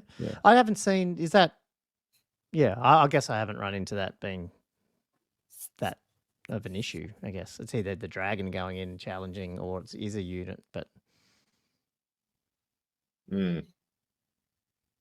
I'm not against it. I do find that like the whole challenge thing can be annoying, but it's kind of like a fundamental game part as well. Yeah. Like it's almost like that little pull your Joker card out, and it's like send your big dragon in, I'll challenge you. It's just like, but I know what you're saying, Josh. It does get annoying when you've got these small units with a champion and they can challenge out, and then that somehow gives them a little lifeline for another turn. Yeah, well, I think it's the other way too, where you actually, if you catch a character on a monstrous, mount, or a nasty character, but you catch it with a unit that's actually quite brutal and could actually kill it, but then the character's got the opportunity to just challenge and avoid all the wounds that he might have otherwise taken. Like, for instance, okay, this is a specific example that's coming to me. And during our game, right, like when they got the Ground Knights into your big guy, Andrew, remember? And so you're able to just challenge the Ground Knight, and so the whole unit of Ground Knights couldn't strike. Like that's an example of what I'm talking about. Right. Whereas if you needed to be in a unit to challenge, then you can't escape a bad situation. You know what I mean? Like if there's I don't know. What do you guys think? You both seem dubious. I just haven't seen. I'd probably be more apt to think about. Yeah, is there other ways to make the challenge? Yeah, I don't know, because I agree with Andrew a little bit, where it is a weird thing, and you get in these weird cases where you can't just attack anyone now or whatever. But it's such a fundamental Warhammer fluffy thing that it is. Oh no, I don't want to get rid of it at all. I just want to, I want to avoid those sort of weird situations where you sort of feels bad that you, I must look back. I don't even know the strategy of when I should challenge, so I probably just haven't run into the feel bad moments. I feel like you can't escape a really bad unit, because at the end of the day, you could just maybe just say, nah, my champion doesn't accept. He doesn't attack, but everybody else gets to attack. Yeah. Unless you're forced to accept a challenge, I suppose. Yeah. Yeah, fair enough. That makes sense. Yeah, anyway, let's do another one. That is the weird thing, though. Like, I mean, should that be something that goes, or is it bad? Is it better? Like, where like the dragon, if you're by yourself, you have to take the challenge. But I'm like, should you have to? Can you just go no? But because you're the only person, then you just get the shit kicked out of you, potentially.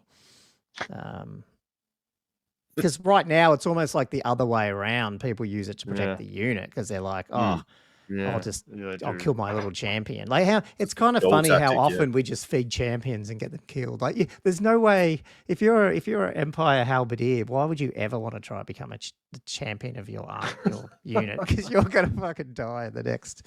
Like you're getting fed to whatever. Like it's the full Star Trek red shirt position, that you just know you're going to die on the next outing that you go down. So like that's the only weird thing about the whole challenge thing to me. That we seem to be killing off all these slightly better versions of troopers. Yeah. Anyway, let's throw one of ours in then, because we're getting close to the end of their list. I might throw one in right down the bottom than I had here, because it's sort of more controversial, but I've just wondered how much it would break the game. And that is, I may have even brought this up when we were talking about Old World in the early days, before it even came out, is adjusting ballistic skill shooting so it's like one better than it should be.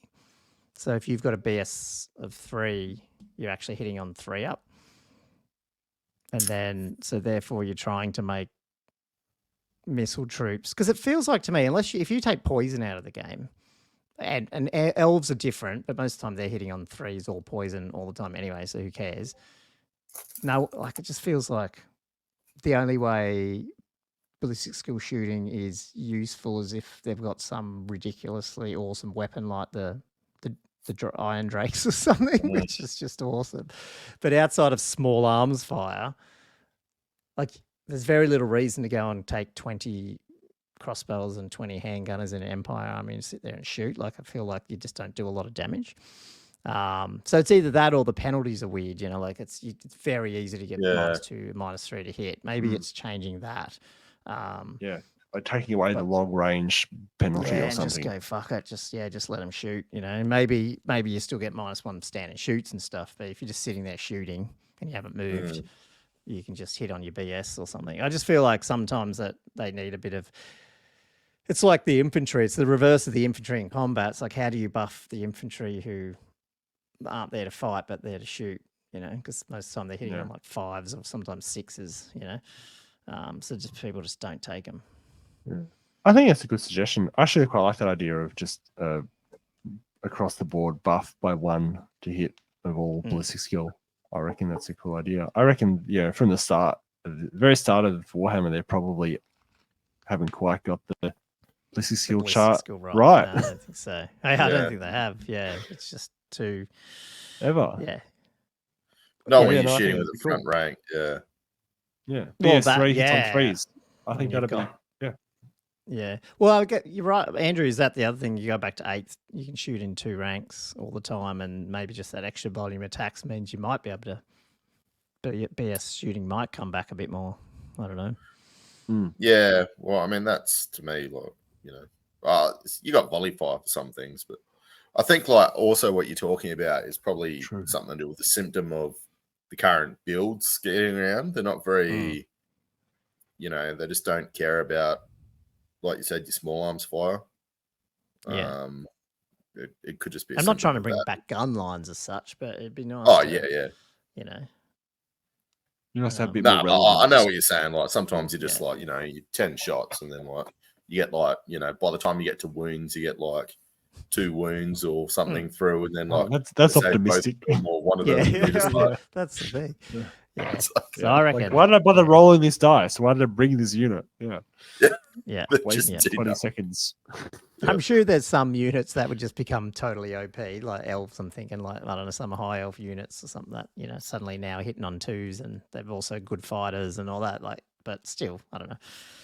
Yeah. Anyway, that was one of my suggestions that they didn't bring up, but I thought I'd like to see somehow to fix that. That's good. It just seems every edition have always talked about it. BS shooting's not good. BS shooting's not good. No. It's like, well, let's fix it. Yeah. No. I might throw on one of mine, even though we've probably been through it a million times, and I can't believe it didn't make the list. Was my monster and chariot mounts. Just changing some rules there. I think this is a half decent change that could sort of fix what's going on. So the mounts, if you've got a monster or a chariot as a mount, it's either the monster wound profile or +1. So basically, you're not going to get your 9 wounds. I thought +1's reasonable. And the second one is basically that you can only use the mount's armor save. So you can get a regen or reward, etc., but you can't get a 2-up. Like, to me, a 2-up's just, why is my shield somehow affecting a save against a monster? Like, I think that's 2-up save should not be on a monster. That's just ridiculous. Yep. Yeah, I agree. You're saying sorry. Oh, no, No, I was going to say, you guys saying both those changes at once, or are you saying one or the other? No, in unison. I think that would take it back to what it used to be, where you'd have your monster would only have, your dragon might have 5 or 6 wounds, and then you'd have whatever your armor save would be. But on top of that, you could take a ward or a regen save as appropriate. I think that's fair, just to make it a little bit more survivable, but just not BOP. Yeah. Yeah, the issue I have, and this is always the case, I guess, is when you start playing with one or two things, it becomes hard to work out how far it's gone.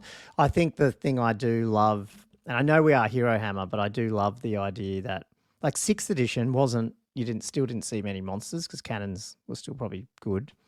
And you did see them, but it's easy to kill out a dragon, then they're running around. So I don't know. It's not like you see a lot of them. You definitely didn't see them in 8th as much. So I do like the fact that you do see them. I just feel like, it's that wound. So if you pair that back, or I don't even mind a lot of wounds. I just, it's these 3 levels of saves to me that, because you already got high toughness. So I would scrap the ward regen. I'd put them back together and you can choose which ones. Like, if you can there still might be validity to have a ward and a regen, because you might be able to choose one over the other based on, certain things. Like, someone hits you with fire, then use your ward. But I think doubling them up has become an issue. And you're right, like maybe not 2 up. So if you could max out at a 3 up, but you could only ever have 1 ward or regen, and most of the time that's a 5 up, is the Chaos Lord and Dragon suddenly a lot more killable, even if he is still up? 10 wounds is probably ridiculous, but if he's sitting in that 9 or 8 wound range, he's still very tanky, but you've still got chances to get through him. And if you can put some attacks, at least if you get a few wounds through, you're generating combat res, and you might actually beat him in combat. Yeah. You're going to kill him. And to me, I think that's where you want to bring a cannon and stuff, because suddenly you knock off D3 plus 1 wounds once or twice. Suddenly he is only got 3 or 4 wounds by the time you're in combat with him. Yeah, and then the Flagellants will take him down. Yeah, exactly. Totally. Yeah. The dwarf cannon's only D3. You might only get 1. Yeah, that's true. Yeah. I don't know. Yeah, but I think, I mean, your premise is right. Like, they need to do something with them. But I don't know. I've also liked the idea. So chariots, what's a chariot usually, like 4 wounds, is it? Like 4 is usually the tough 5, 4 wounds. So you're saying that it would maybe go to a +1 on top of the mount? Yeah. I figured that one. I would say just both would be just +1, just because the fact that, I mean, all you got to do is pay for the mount, and the mounts are so cheap without changing the points cost and all that. I mean, there's so many different ways to fix it. It's just one of these things, like you guys were saying before, go to your 40% characters or this and that. That was just the way I looked at it, as like I thought was a reasonable fix. Yeah. But you could, I mean, lots of ways to skin a cat, isn't there? Absolutely. And it's hard to get the right balance, because if you go too far the other way, you'll end up with none bring 'em. in there. Yeah. It's tough. Exactly. Yeah. So I feel like, because what you want to be able to do is, is still, you just want to be able to compete if someone else has one. Like, you don't want to have to bring your dragon all the time to fight his dragon. No. And because of the number, the reason why the Ogre Blade's so big out there is because not only is it a great sword type thing, but it's also multi-wound. And the reason why you need multi-wounds is because there's these things running around with 9 and 10 wounds. 10 wounds, yeah. So if you do bring that down a bit and you can use some other type of multi-wound things like cannons and stuff, suddenly it becomes, maybe there is a bit of choice to be had. I mean, that's it. And then maybe people just stop bringing them as much, and you don't see as many Ogre Blades getting around. Yeah. I mean, they're all just sort of like reasons for another. They exist because the other exists. Yeah. I mean, Josh is probably right with, I mean, it might be on his list, but maybe that whole common magic item section is just too big. Given that you brought all the books out at once, you probably could have done a better job of just keeping them very themey and only having those 10 items in the common, maybe that would have been a better thing. Yeah. I mean, they got pretty excited, didn't they, having so many common magic items. Yeah. Which is not necessarily a bad thing, but unfortunately, yeah, if they just overstep the mark with a couple of them, everyone's just going to take those specific items, and Yeah. that's what's happened with that and the Ruby Ring as well. Ruby Ring and the Ogre Blade, unfortunately, very well priced, and everyone has access to them, so you just see them everywhere. Yeah. Yes, you do. Would you guys change much to the magic phase? Well, not magic phase, the magic concept. I was going to add some of the stuff in there, and I'm a bit confused as to what I would. Yeah. Well, what would you do, Josh? Almost nothing. I must admit, in the okay. context of how it works, I wouldn't mind having more access to fated dispel. I guess like it is odd that you've only got one of those. I mean, it's actually okay. No, I scratch that. I was trying to think when I said almost nothing. What I mean was I was trying to think of a way of adding a resource element to casting. Yeah, and I don't think there's a way of doing that without turning it into a headache. Yeah, right. Without making it a magic phase. Yeah. Yeah. Because the way it's designed, where it's through the turn, if you have to track something that you're spending through the turn, that's actually worse than just having a magic phase. Because then you just forget about it, or you go, oh no, I was going to cast that later, but now I can't because I've already spent it, and you'll be like just annoyed, and that's just worse. That's actually worse. So, the other thing too is it makes like movement. It makes the earlier phases somehow more important because they're more reliable. Like, because your thing might be dead or something potentially in a later phase, and then you can't use the thing you're going to use or something. So it sort of makes it slightly imbalanced, if you know what I mean, per phase. Yeah. I mean, as a less broad ranging fix, I would totally drop it to level 3s and 4s are +2, and level 1s and 2s are +1. Like, I think that's a very that was mine.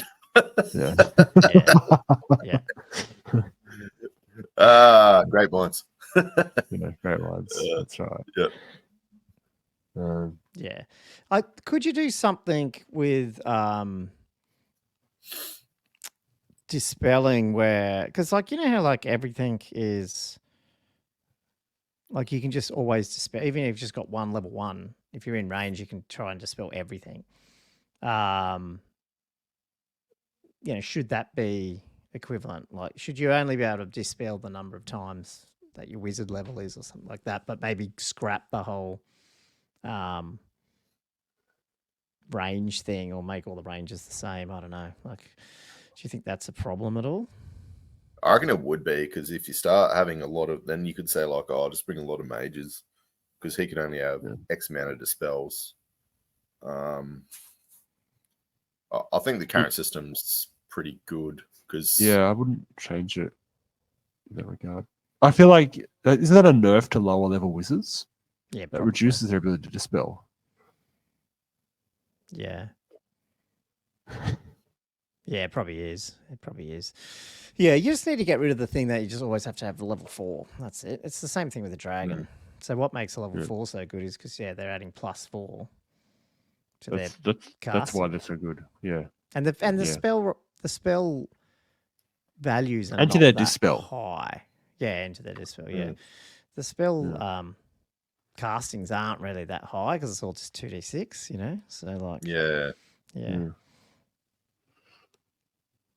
it's definitely with a level 4, it's quite rare you actually don't make a casting the value, even on like those higher ones like the 11s. Like, it's most of the time you're getting out of your 4 spells you're getting at least 3 through, if not the whole. The thing 4. I like, the thing I've like is when these first came out, I was a bit skeptical with it. But the thing I have liked is once you get your head around it, the different phase, having magic in every phase is actually really cool. I think, especially their assailment spells, which again haven't really probably used a heap of, but I reckon that's something they could keep working on over time and make them more like wanting you have your wizard in combat a bit as well.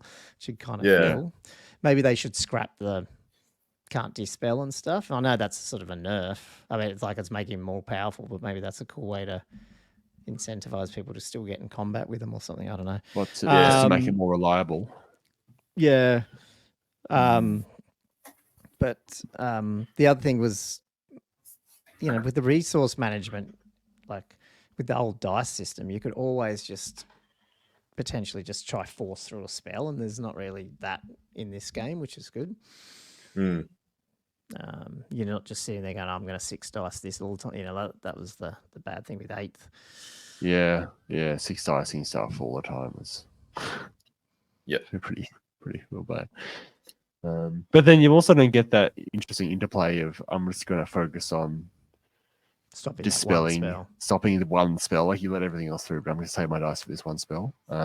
Which in 8th you sort of you have that limitation where they just 6 dice it and they just get off irresistibly and you can't do anything about it, which was feel bad.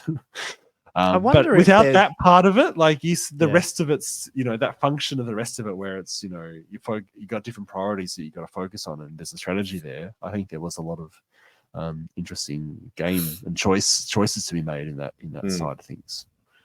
I wonder if you can do something with the dispelling where it goes back to +1 or +2s and all that, but also it's sort of cumulative in a way, and maybe like on the casting. Whereas if there's a wizard within a certain amount, you can plus if they don't cast, that probably doesn't work, but they can add to there. So you sort of get that ability to potentially like push a spell through and or push a dispel through just by positioning. Yeah. Which would be pretty cool, and might bring back would give you more reason to bring more level 1s as well, just to be either used to cast a spell or to be just to buff casting and or dispelling by hanging out. So you end up with these little light cancels, and maybe if you're within 6 inches of another wizard and you use him to add +1, he can't cast a spell, or if he's already cast a spell, then he can't do that or something like that. That'd be I don't know, something like that might be sort of interesting. Or what if like a thing where it's like a greater exertion or something, or a great concentration where you can only dispel once in that turn, but you get like a bonus for doing that dice. One, plus extra dice or a +2 or something or +4 to that dispel. Yep. Yeah. And it's like we're just gonna focus on it.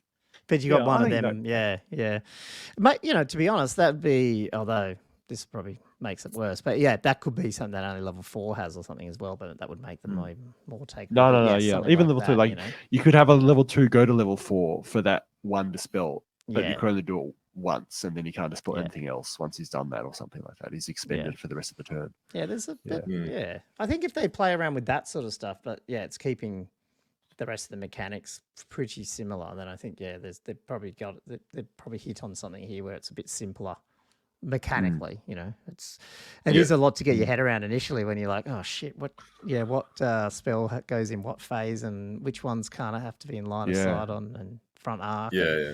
That's a bit complicated. It definitely was a transition in that way. It just has system start of each turn, just remembering to go your command stuff and then all your initial enchantments and hexes and stuff. Because you get just to on that pass Ruby charges. Ring comment, Josh, I was just wondering, going back to my ballistic school thing, do you think that would stop some of that?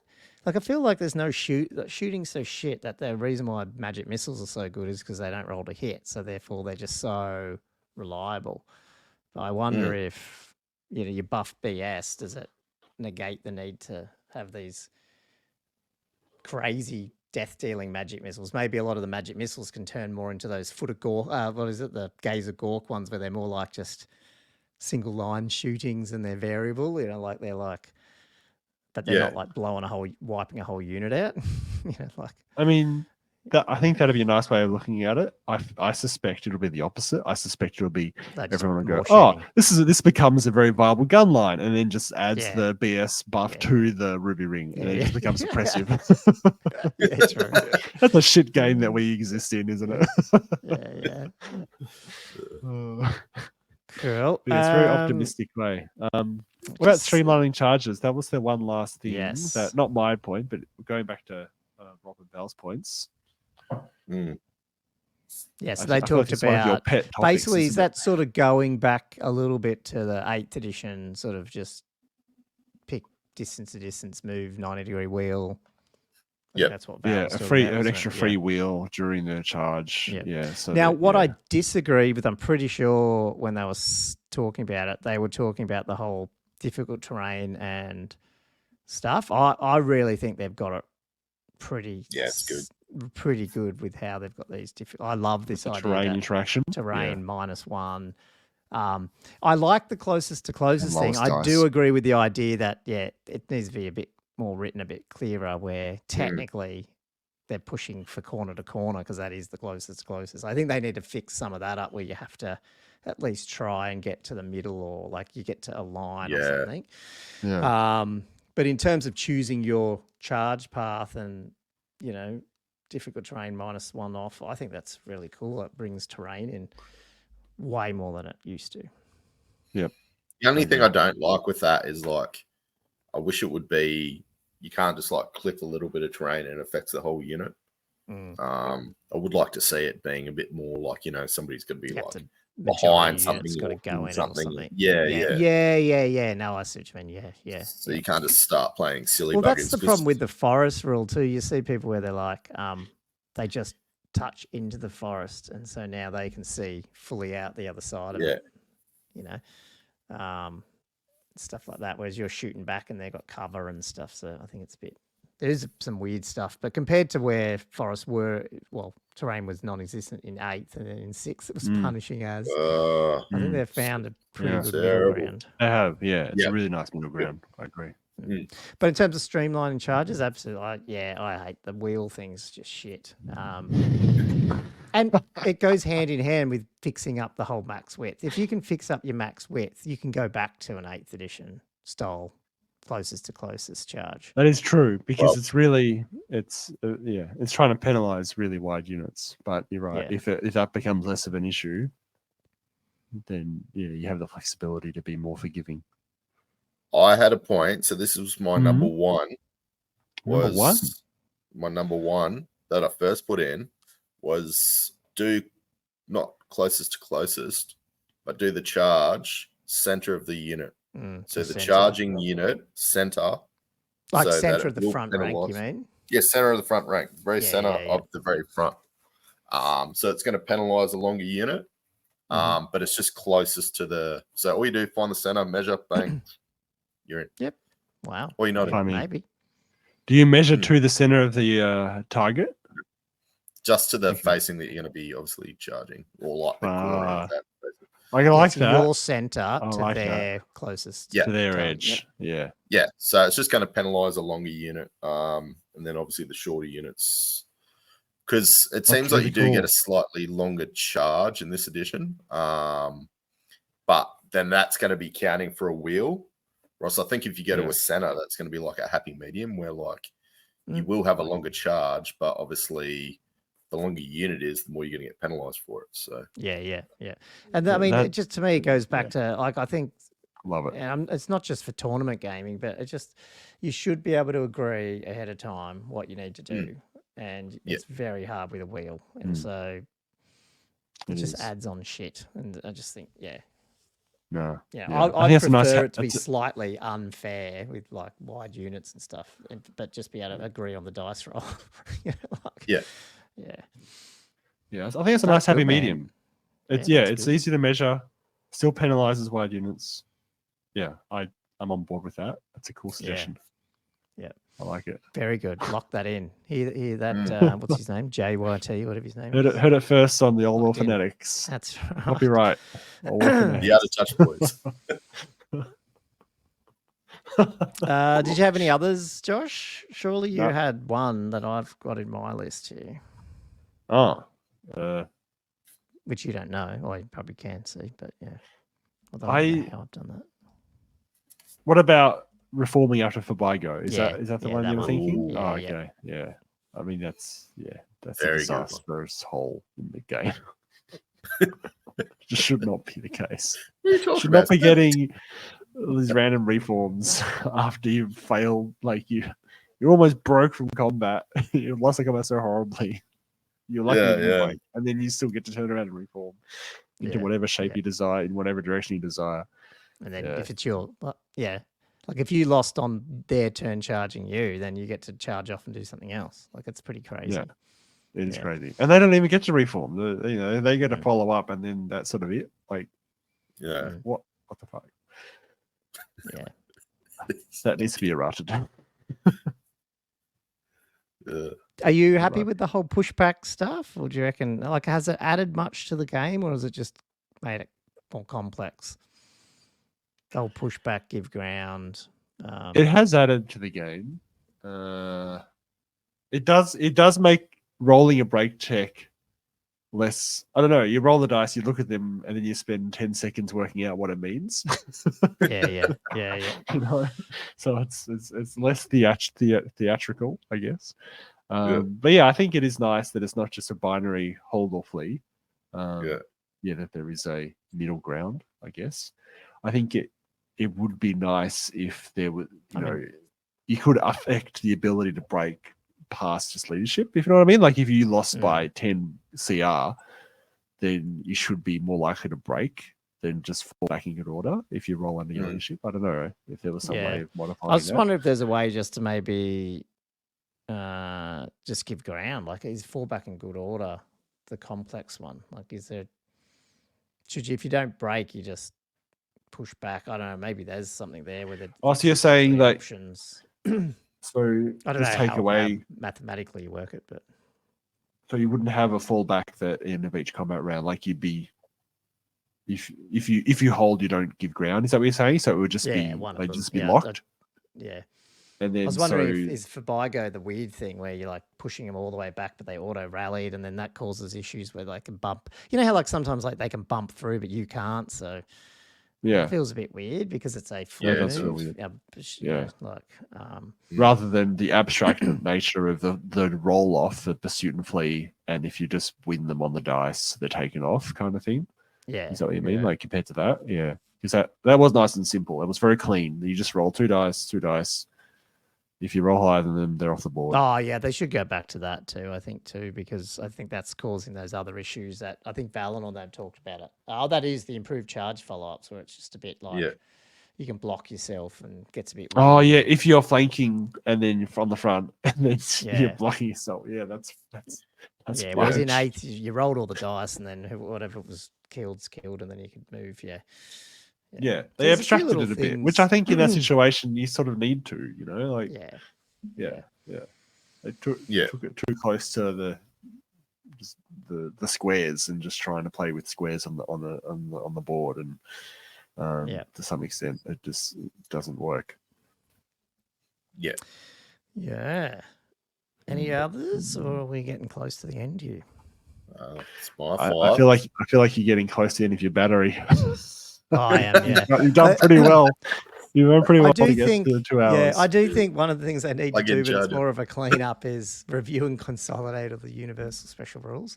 I feel like they had this list, and as they built those other armies out, they added more in, and they added all these other little exceptions, and it's made the rule book a big, like things like lumbering. Oh, it's got lumbering. Where's that? Oh, well, it's actually just in the troop type. It's not actually a special rule. But it's sort of is a special rule. Are we allowed to complain about that in this sort of I don't know, but like discussion? It's just is that part of this discussion? That's not really a rules change. But it's things I that need changing, and things like move and shoot and move and like they're not actually what they are. Like, is it move and shoot means you can't march and shoot? Like you can still move and shoot, but you can't march and shoot. Isn't that what it is? Something like that. What? Like they've just, it feels like they've created these rules and then over play testing, some definitions have changed and they never went back, and they got disrupted and disordered. Disordered charge, yeah. That's but so you're like, confusing. what's the difference? And no one ever remembers because it's probably a bloody synonym of each other, and it's just like, and they're all so it just needs easy to find spots in the rule book either. Around that. Yeah, absolutely. The rule book is not laid out intuitively. It's piecemeal, scattered across the book, and finding different subjects of rules. What was it like trying to work out if ethereal creatures could be killed by magic missiles?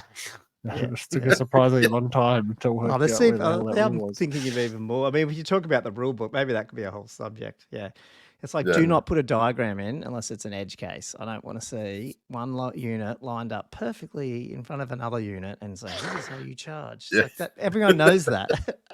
We want to know what happens when it's like weird shit, not weird angles. And anyway.